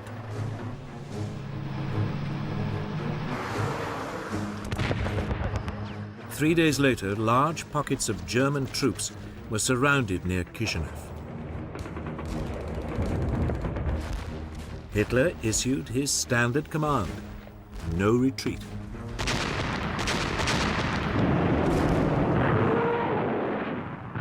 For 9 days, there was bitter fighting.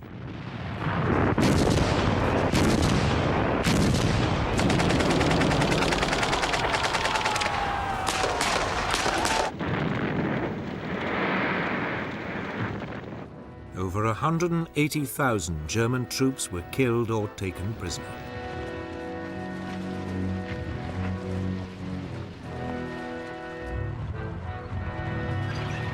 The remainder beat a belated retreat.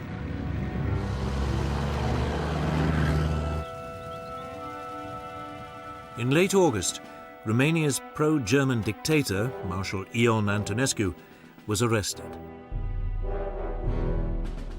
Romania surrendered.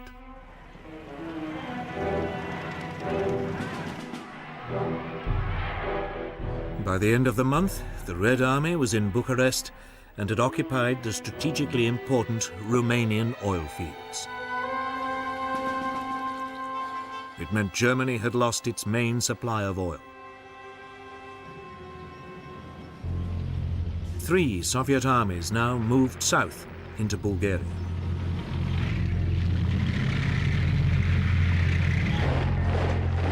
Bulgaria had tried to stay neutral, but it too would soon be swallowed up by the Soviet Empire.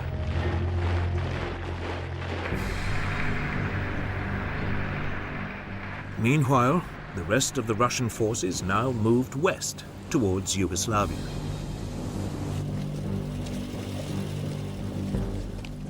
German troops to the south, in Greece, faced being trapped.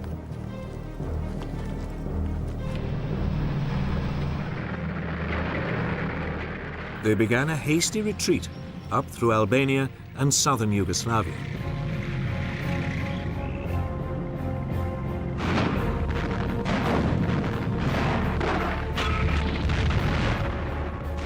They were harried all the way by Albanian and Yugoslav partisans.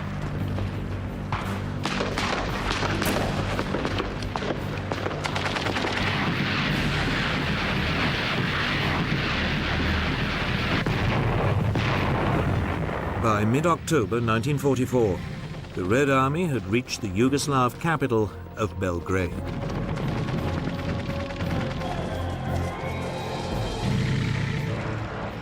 Only now did it begin to swing north and west towards Hungary and then Germany. German reinforcements poured into Hungary to support the pro-Nazi puppet government, but the Red Army ground on.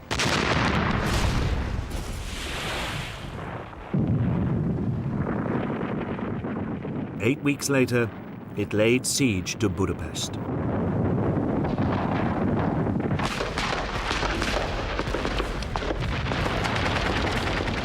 The siege lasted over 6 weeks before the German puppet government collapsed. By the end of 1944, most of Eastern Europe lay in Stalin's grasp. His troops controlled the Baltic states and Poland, Romania and Bulgaria. Pro-Soviet forces ruled in Yugoslavia and Albania. Hungary and Czechoslovakia were in his sights. Stalin had successfully laid the foundations for the future Soviet bloc. He could now, at last, move on to Germany. But in the West, Allied forces were also approaching the German border. The race was on to be the first to take Berlin.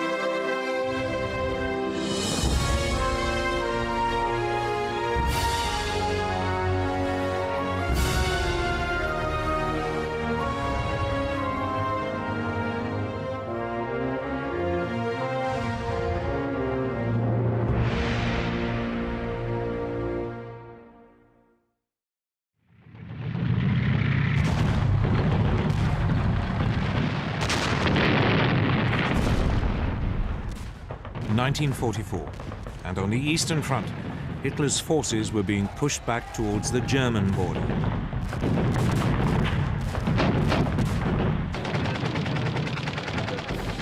But Germany was about to face a new threat. In the West, Allied forces had been preparing for months to open a new front in northwest France. Training for it was well underway.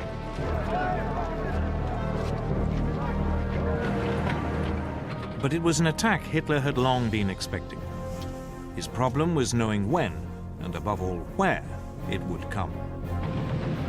The stage was set for one of the greatest battles of World War II, D-Day, the Allied landings along the Normandy coast of France.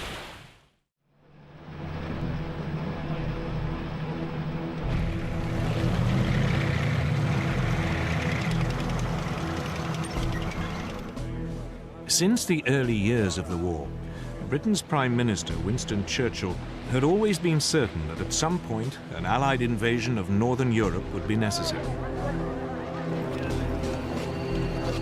The only questions were when, where, and how. To test the waters, British forces had already mounted a number of practice operations.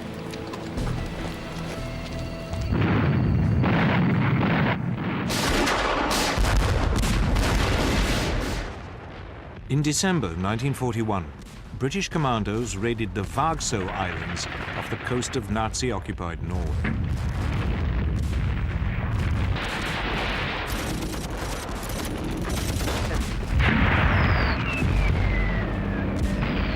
It was an attempt to probe German defenses and tie down Hitler's troops in the north. A fish oil factory and coastal defenses were blown up before the commandos withdrew.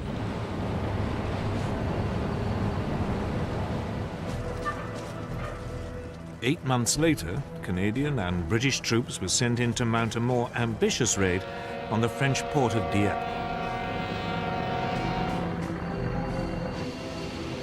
It too was designed to test the defenses and also to provide combat experience for the Canadians. But this time, it was a catastrophe.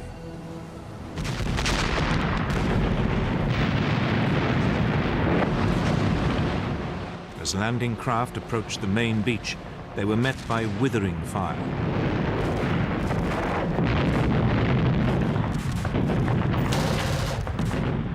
Those troops that made it ashore were immediately pinned down. Behind them, the supporting tanks became bogged down in the shingle.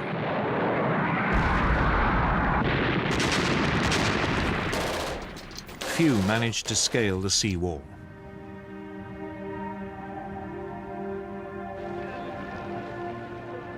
Over 3,000 Allied soldiers were killed or taken prisoner. Britain had learnt an important lesson. Never attempt a direct assault on a German-occupied port.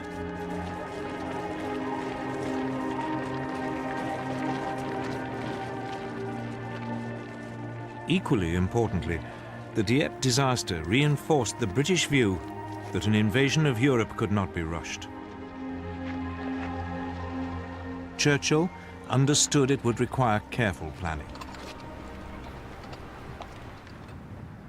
Eventually, in April 1943, at an Allied conference in Washington, Churchill and the US President Franklin Roosevelt agreed upon a date.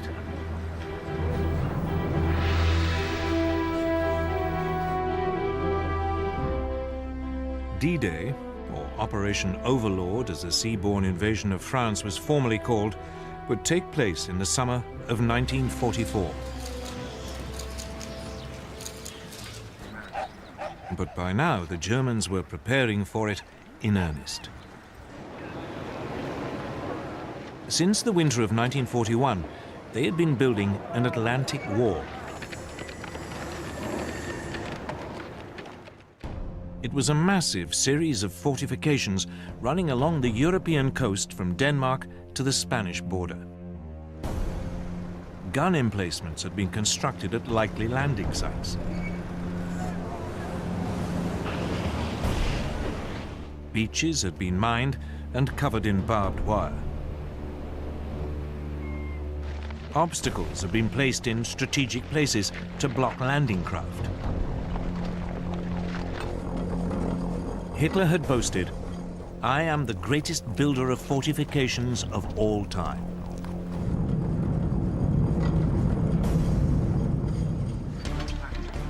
In the summer of 1942, in the wake of the Dieppe attack, work on the Atlantic Wall had been stepped up. Hitler had also ordered an increase in troop numbers in the region. The German overall commander in the west, Field Marshal Gerd von Rundstedt, had been given 15 further divisions.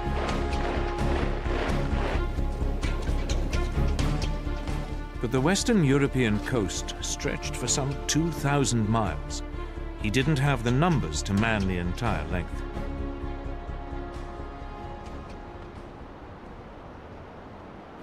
Von Rundstedt faced a difficult decision. Where should he position his overstretched forces to maximize their effect? The question led to bitter arguments inside the German leadership. Von Rundstedt proposed holding a large force of panzers in reserve northwest of Paris. He could then send it in against an invasion once he knew where it was happening.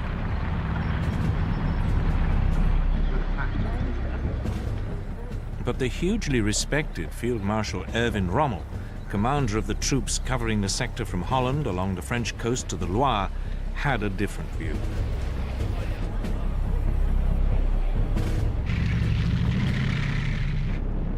Rommel's concern was Allied air power. He'd seen it firsthand when he'd fought the British in North Africa, and it had left a profound impression. He feared that any counterattack would be broken up by Allied aircraft long before it could go into action.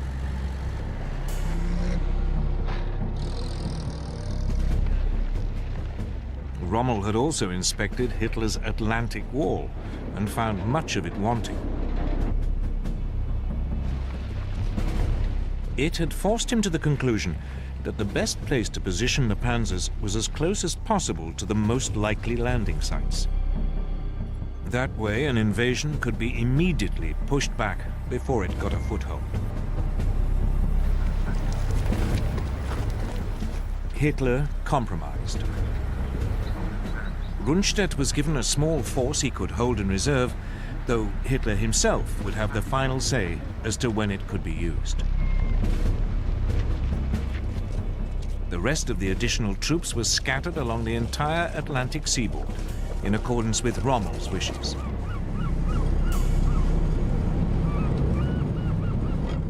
It would turn out to be the worst of all the solutions. There were neither enough reserves nor enough tanks near the coast. But in the autumn of 1943, none of this was clear.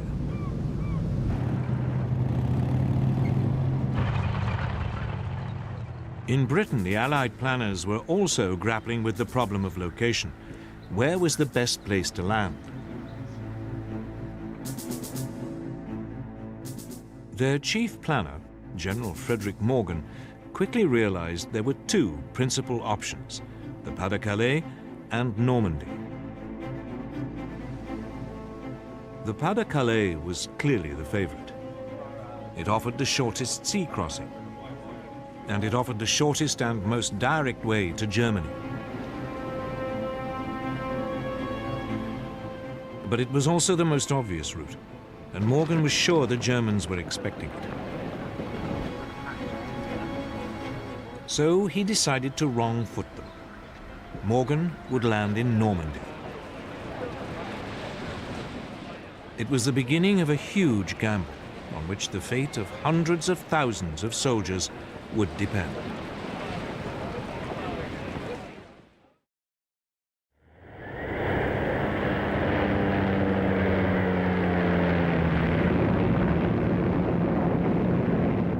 In the autumn of 1943, Allied photo reconnaissance aircraft swept over the beaches of northern France. It was part of a huge planning operation for the seaborne invasion of Europe. The fortifications of the Atlantic Wall were monitored by the French resistance. Men crept ashore to collect sand samples to test whether armored vehicles could be landed.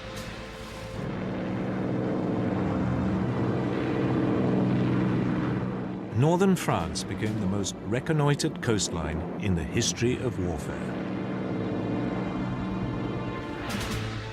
It soon became clear any landing would need some kind of port facilities. But the disaster at Dieppe had shown that it was too dangerous to attempt a direct assault on a German-occupied port.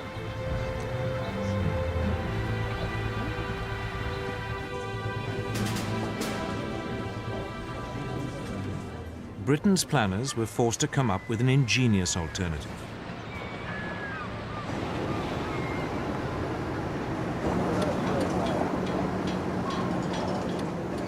Giant hollow concrete boxes were constructed in Britain that could later be towed to the French coast. There they would be sunk to form an artificial harbour. They were known by their code name, mulberries.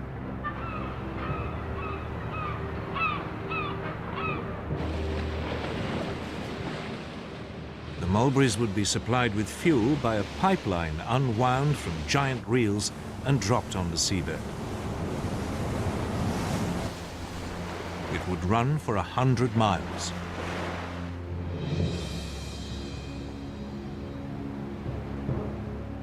The pumping station on the Isle of Wight was disguised as an ice cream parlour. But the raid on Dieppe had also revealed a second problem. How to get the first wave of troops off the beaches and through the German fortifications. The man told to solve that question was General Percy Hobart, one of the pioneers of armoured warfare.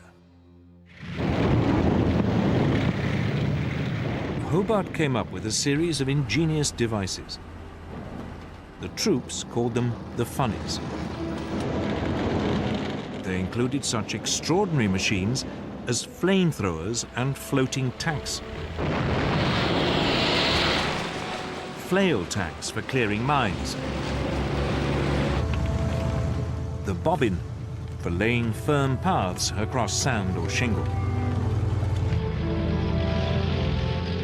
An armoured ramp for climbing sea walls.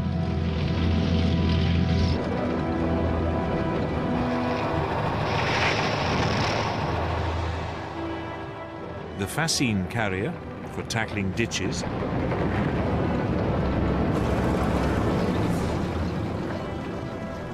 And the bridging tank for wider obstacles.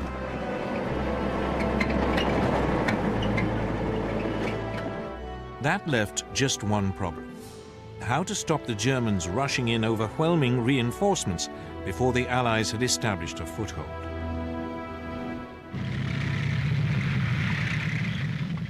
The answer was to keep them guessing until the very last moment as to where the invasion would take place. Operation Bodyguard was a massive and complex deception campaign.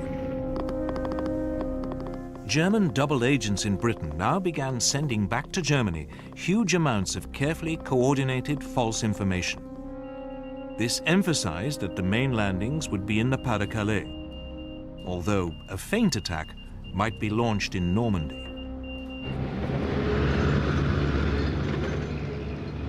To muddy the waters still further, the Allied military created a fictitious army unit, the so-called 1st US Army Group, or FUSAC. It was stationed, very obviously, in Kent, bang opposite the Pas-de-Calais.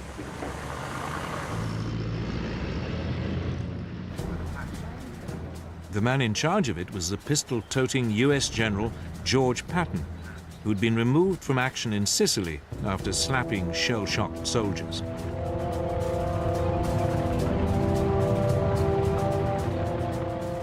Patton was rated by the Germans as the Allies' best attacking general. Just the man they expected to command the invasion of Western Europe. Basher 5-2, this is Basher 1-1 on Alpha. Radio transmissions mimicked the wireless traffic of an army. For the benefit of any Luftwaffe reconnaissance aircraft flying over Britain, the fields of Kent were filled with inflatable tanks and carefully faked track marks.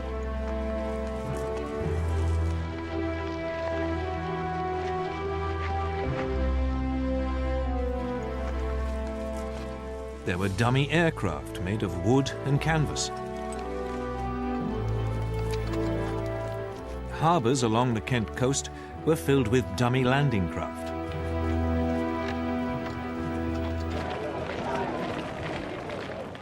There were even troops, though these were in reality backup units. In late 1943, the Allies appointed US General Dwight Eisenhower as Supreme Allied Commander for the invasion of Europe.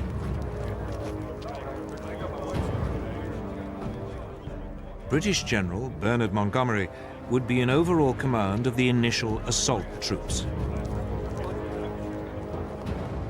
D-Day was fixed for June 5th, 1944.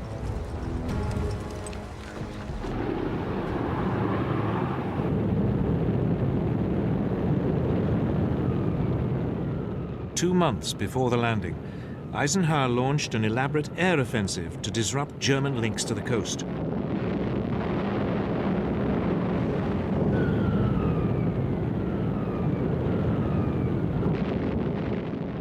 Once again, it was carefully planned to give the impression the Allies' target was the Pas-de-Calais region.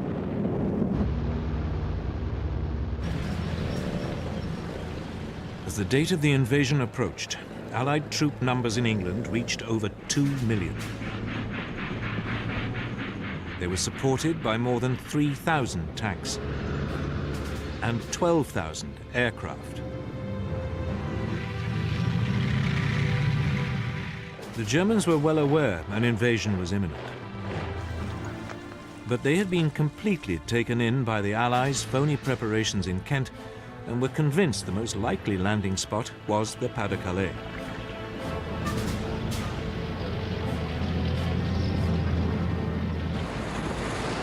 Everything seemed to be going the Allies' way.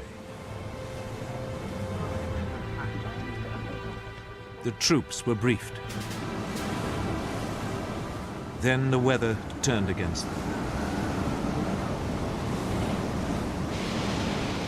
Rain lashed down, visibility was poor, and the channel was stormy.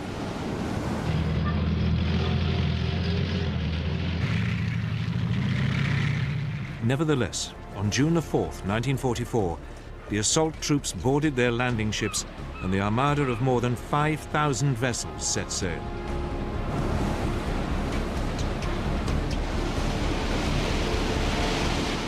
But the rain continued to lash down. And later that day, the invasion had to be postponed. The ships returned to port, and the assault troops faced a nerve-shredding wait.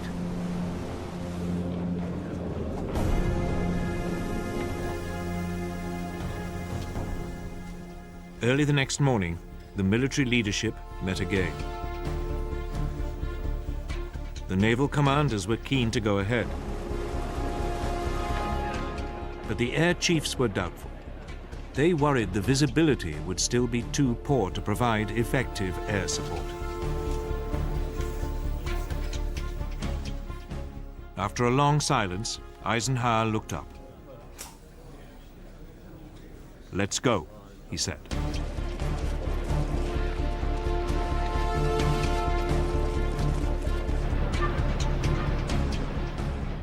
Operation Overlord, the greatest seaborne invasion ever, was underway. D-Day had begun.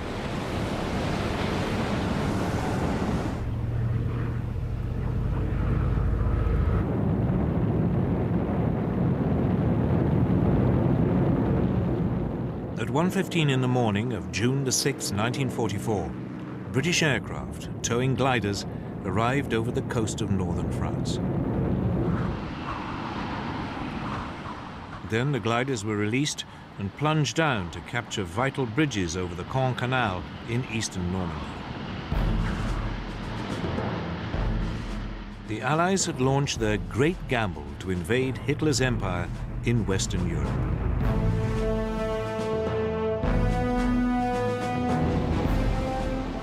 "50 miles to the west, US paratroops came down around the village of Saint-Mère-Église.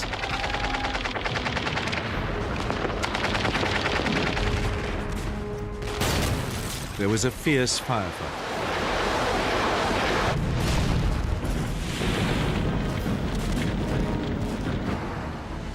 But 3 hours later, the village was in US hands. One of the most crucial battles of World War II was underway.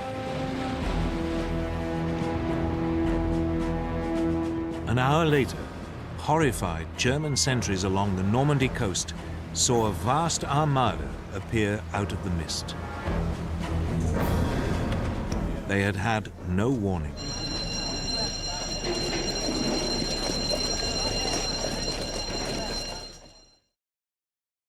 The Allied fleet had sailed under cover of darkness. Moreover, Allied countermeasures had confused the German radar into believing the main weight of the attack was approaching the French coast further east at the Pas-de-Calais.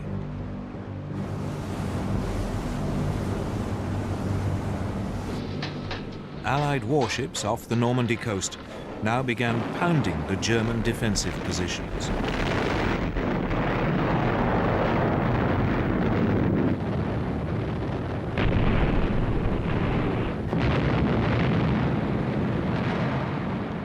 Wave after wave of aircraft swept overhead.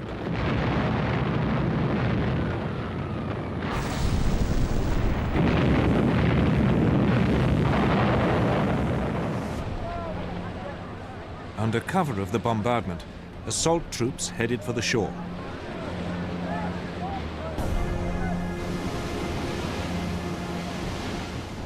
But as they closed in, German artillery and machine guns opened fire.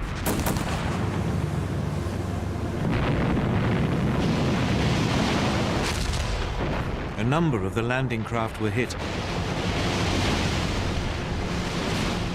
Others fell foul of underwater obstructions. But at 6:30 in the morning, the first waves of troops hit the beaches.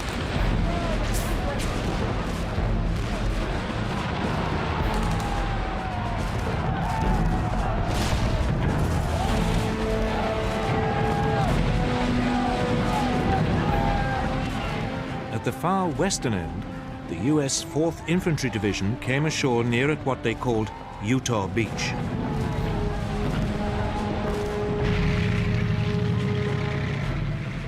Within 2 hours, it was linking up with the US paratroopers who'd landed at Saint-Mère-Église.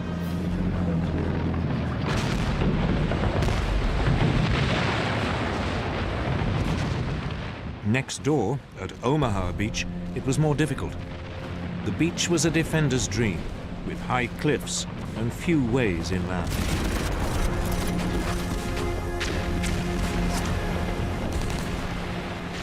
As the US 1st Infantry Division waded ashore, they were mown down by German machine guns.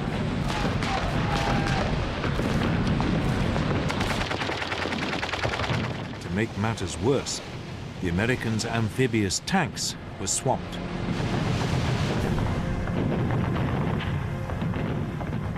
The troops were trapped on the beach. Disaster was looming.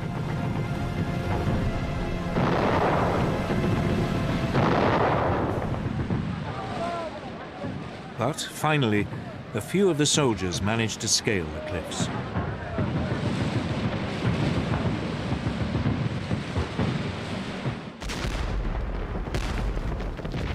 Against all the odds, the Americans hung on to the beachhead.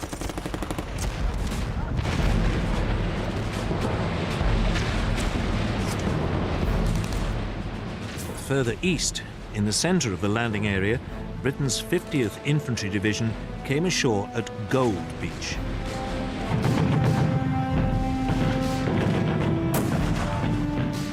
They too met savage fire.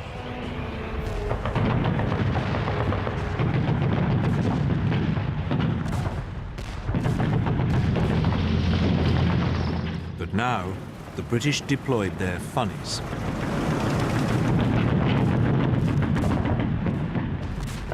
The troops were soon moving inland. At the adjoining landing spot, Juno Beach, the Canadian 3rd Infantry Division faced a similar situation.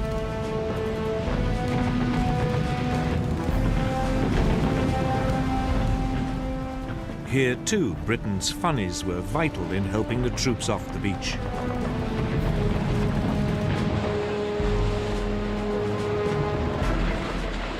Finally, on the far left flank, at Sword Beach, the British 3rd Infantry Division met only patchy resistance.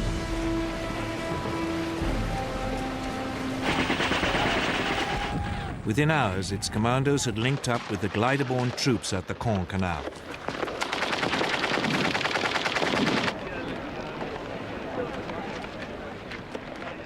By early afternoon, the Allies had successfully established all of the beachheads.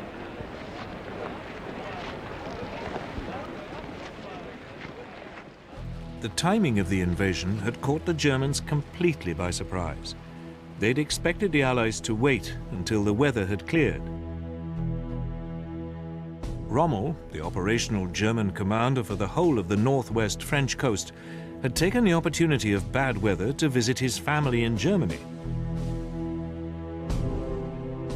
His immediate subordinate in Normandy and Brittany, General Friedrich Dollmann, was over 100 miles away, taking part in a war game exercise. Only the overall German commander for the whole of Western Europe, Field Marshal Gerd von Rundstedt, was at his HQ. But he needed Hitler's permission to move his panzer reserves to the battlefield. However, Hitler was asleep, and his aides wouldn't wake him. It wasn't until midday that the Führer finally learnt about the invasion, but he didn't take it seriously. He was still convinced the main attack would come in the Pas-de-Calais. Normandy, he believed, was just a feint.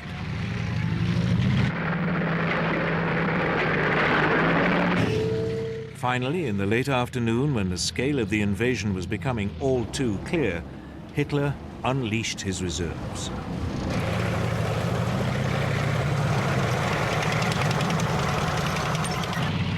But they were too far away to provide immediate support.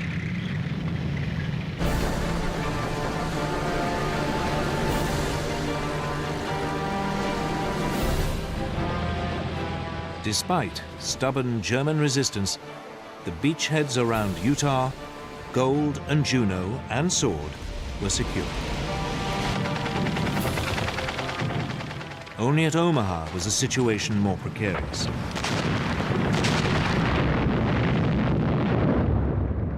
Here, German resistance had prevented the US troops moving more than a mile inland.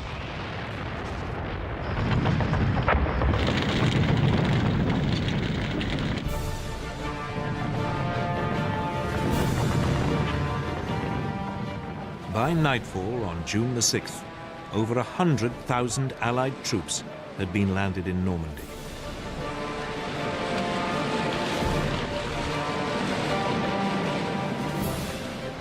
It had been an extraordinary feat of planning, ingenuity, and courage. The first day of the Allies' great gamble had paid off. But it was just the beginning. Now they had to build up, break out, and push on into Europe.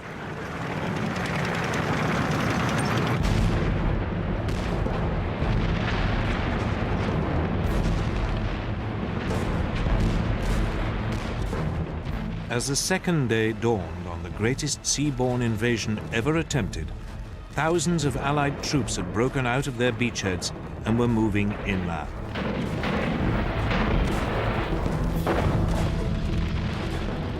But they found the Normandy countryside hard going.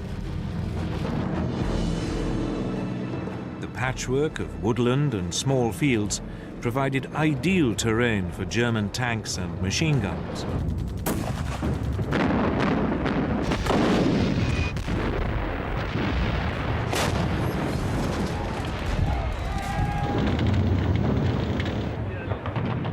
The Allies suffered heavy casualties.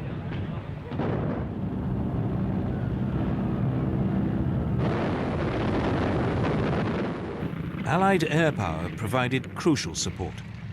When von Rundstedt's panzer reinforcements arrived, they'd been so depleted by the air attacks that they were unable to mount a major counterattack.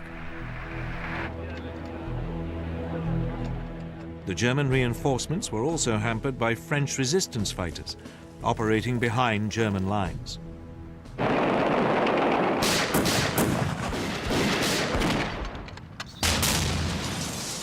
They ambushed troop convoys and blew up bridges. As a result, the Das Reich SS Panzer Division took over 2 weeks to make a journey which should have lasted a mere 3 days. Its troops took out their fury on the French civilian population.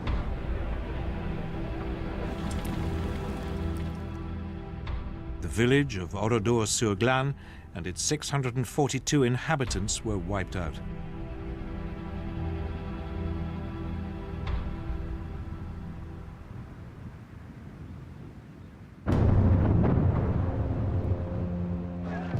After 4 days of fighting, all the Allied beachheads were finally able to link up.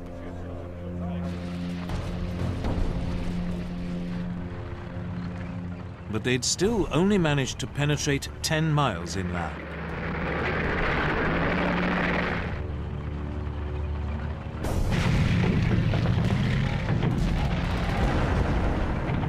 Eventually, 6 days after the landing, the British commander, General Montgomery, launched a major assault on the strategically important town of Caen. The British 7th Armoured Division, the Desert Rats, advanced.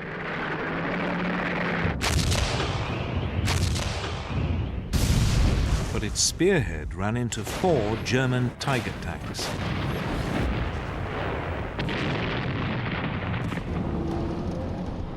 The Allies' Sherman tanks were completely outclassed. Their guns were outranged and their shells unable to penetrate the German armor. They were particularly vulnerable because many ran on petrol fuel and were liable to burst into flames when hit. The Germans nicknamed the Sherman the Ronson, after the cigarette lighter, or more macabrely, the Tommy Cooker. In less than 5 minutes, more than 10 British tanks were destroyed. The attack on Caen stalled.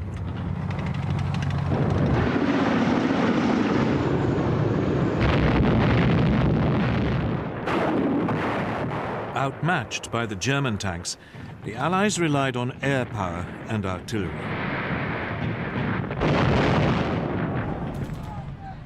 But it wasn't enough. The Desert Rats retreated. Caen remained in German hands.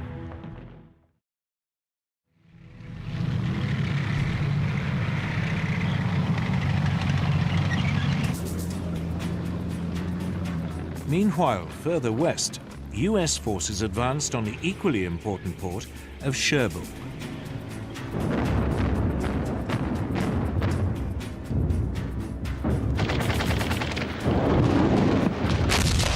It would take them nearly 10 days to get close to it.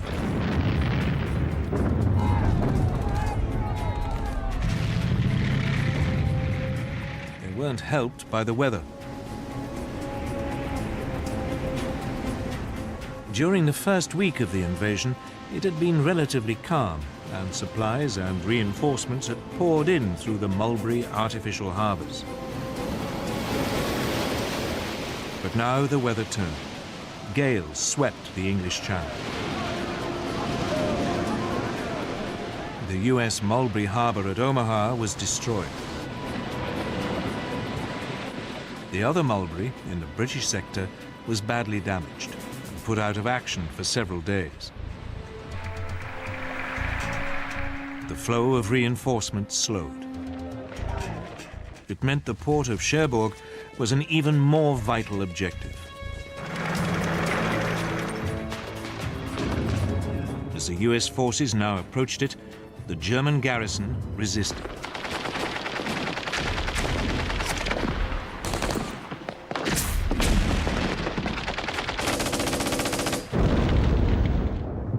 There was fierce house-to-house fighting. It would take the Allies a week to secure the city.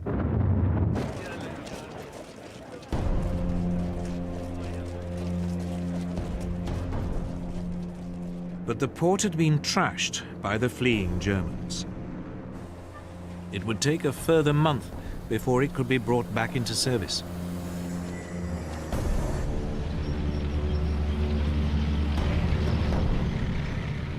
Meanwhile, Montgomery launched another assault on Caen.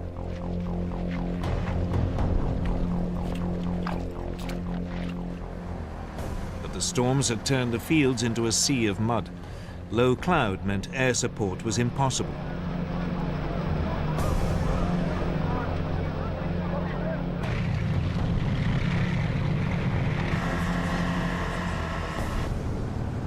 To make matters worse, the newly arrived elite German 2nd SS Panzer Corps was thrown into the defense of the city.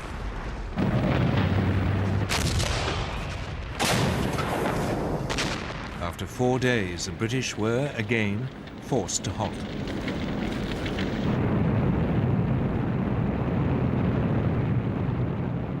Then, as the clouds cleared, nearly 500 Allied bombers devastated Caen.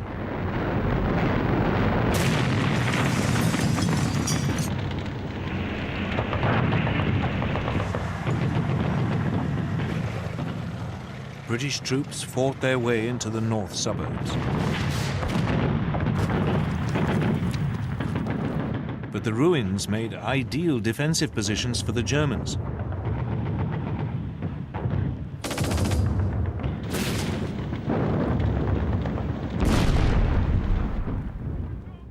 Allied casualties mounted.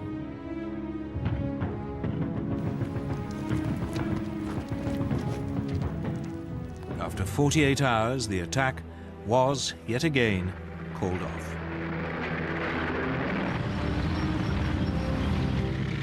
Three weeks later, Montgomery tried for a fourth time. The plan was to capture the remaining German strongholds and then push on south, deeper into France.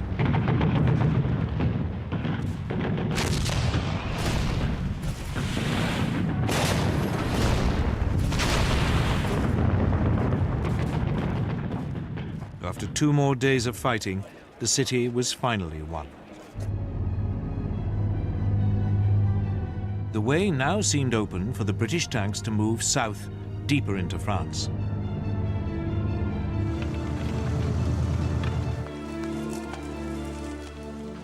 But the Germans were waiting with a large force of panzers.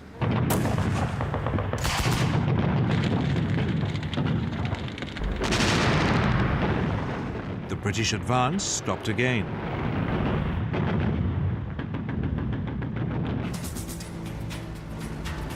The Americans in the west, however, were having an easier time. The fighting around Caen had sucked in the majority of the German defenders. As the American forces prepared to thrust further into France, they faced only scattered opposition.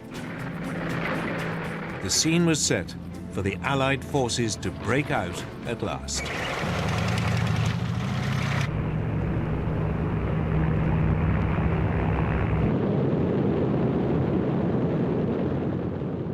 9:30 in the morning of July the 25th, 1944, over 1,800 Allied aircraft carpet-bombed a 4-mile stretch of the German front line south of Cherbourg. It was the beginning of Operation Cobra, the US breakout into France.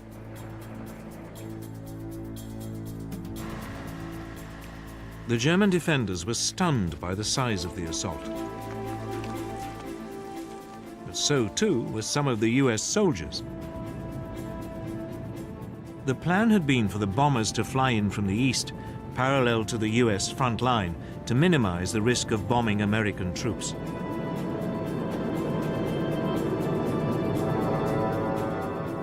But most of the aircraft came in over the top of the US lines. Bombs fell short. Over 100 US troops were hit and killed.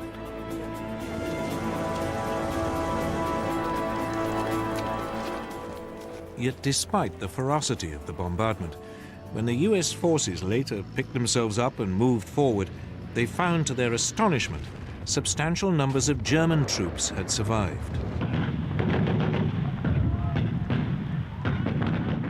The survivors mounted a stubborn resistance.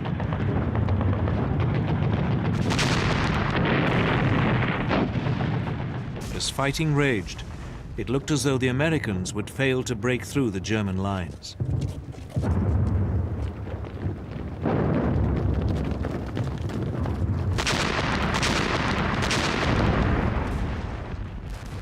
But then, the German defenses crumbled.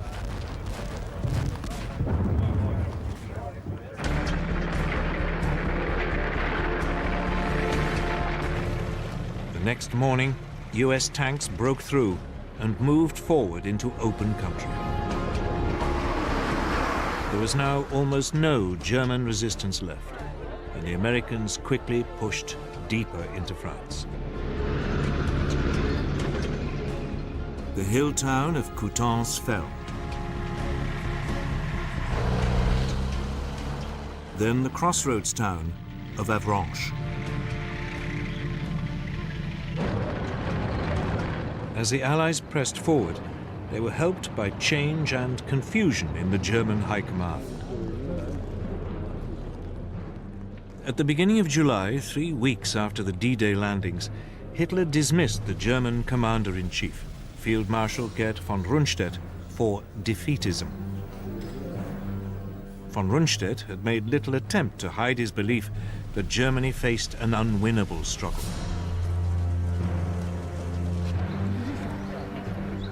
He was replaced by Field Marshal Gunther von Kluge, fresh from the Eastern Front, but with little knowledge of northwestern France.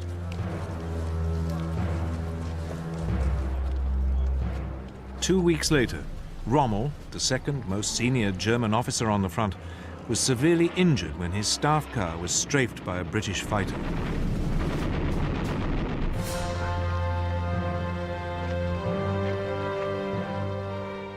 Then, with the Nazi command already in confusion, there was an assassination attempt on Hitler's life. On July the 20th, 1944, a disillusioned aristocratic war hero, Colonel Klaus Schenk Graf von Stauffenberg, planted a bomb in the planning hut at Hitler's headquarters in East Prussia.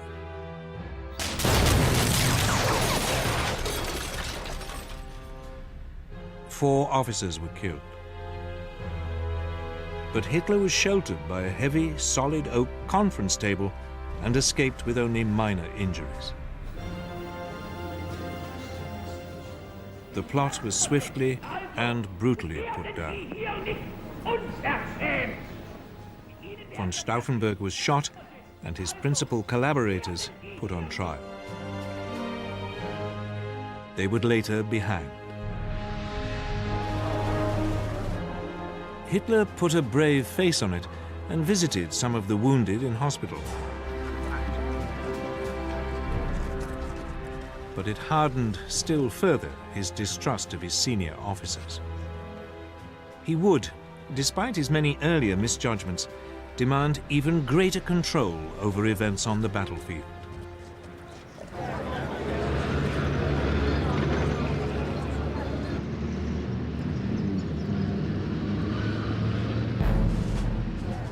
Back in France, General George Patton, back in charge of a real fighting force, ordered his troops to fan out. They took Rennes, Mayenne, and headed for Le Mans. They were now moving round behind the German forces, still battling it out with the British and Canadians near Caen.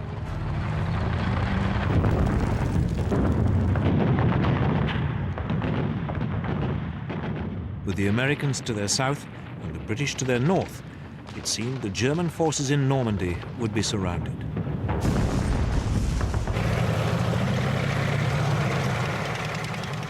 Hitler issued his usual order that there should be no retreat, but as the Allies squeezed in on them, the Germans began to flee.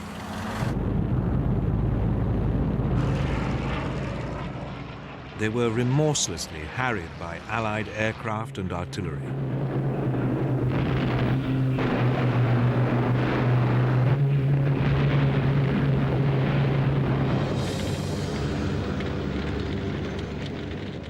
The casualties were appalling.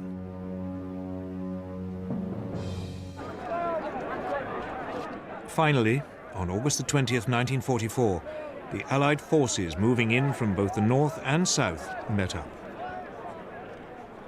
The so-called Falaise Gap, named after the nearby French village, had been closed.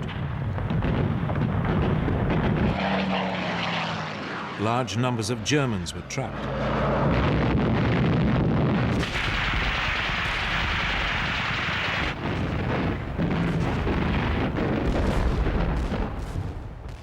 Over 10,000 more Germans, caught in the Allied pincer, died. A further 50,000 were taken prisoner.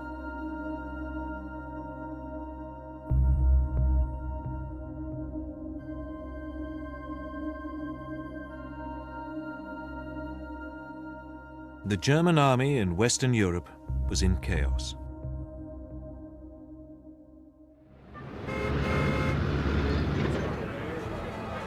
Meanwhile, far to the south, on the French Mediterranean coast near Cannes, there was a second Allied seaborne invasion.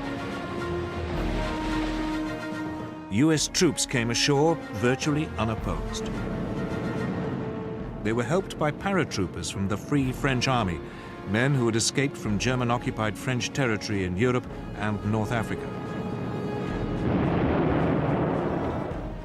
The landing had always been opposed by the British, who regarded it as a diversion.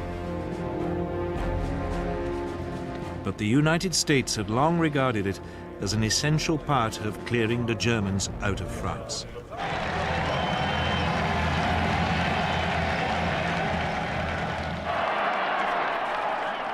The troops were greeted by an ecstatic civilian population.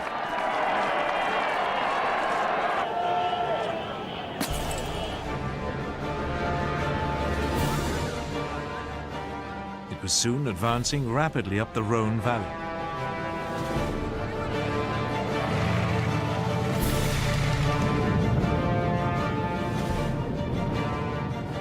Lyon was liberated on September the 3rd, 1944.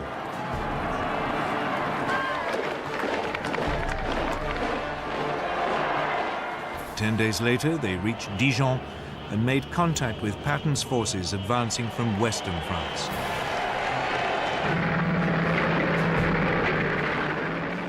German units stationed across the region fled.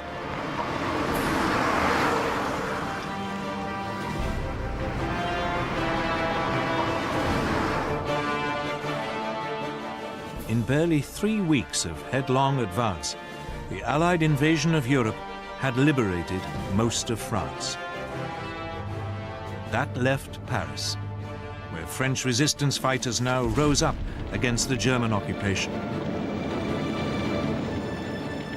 There seemed little to prevent the Allied onrush from continuing to the German border.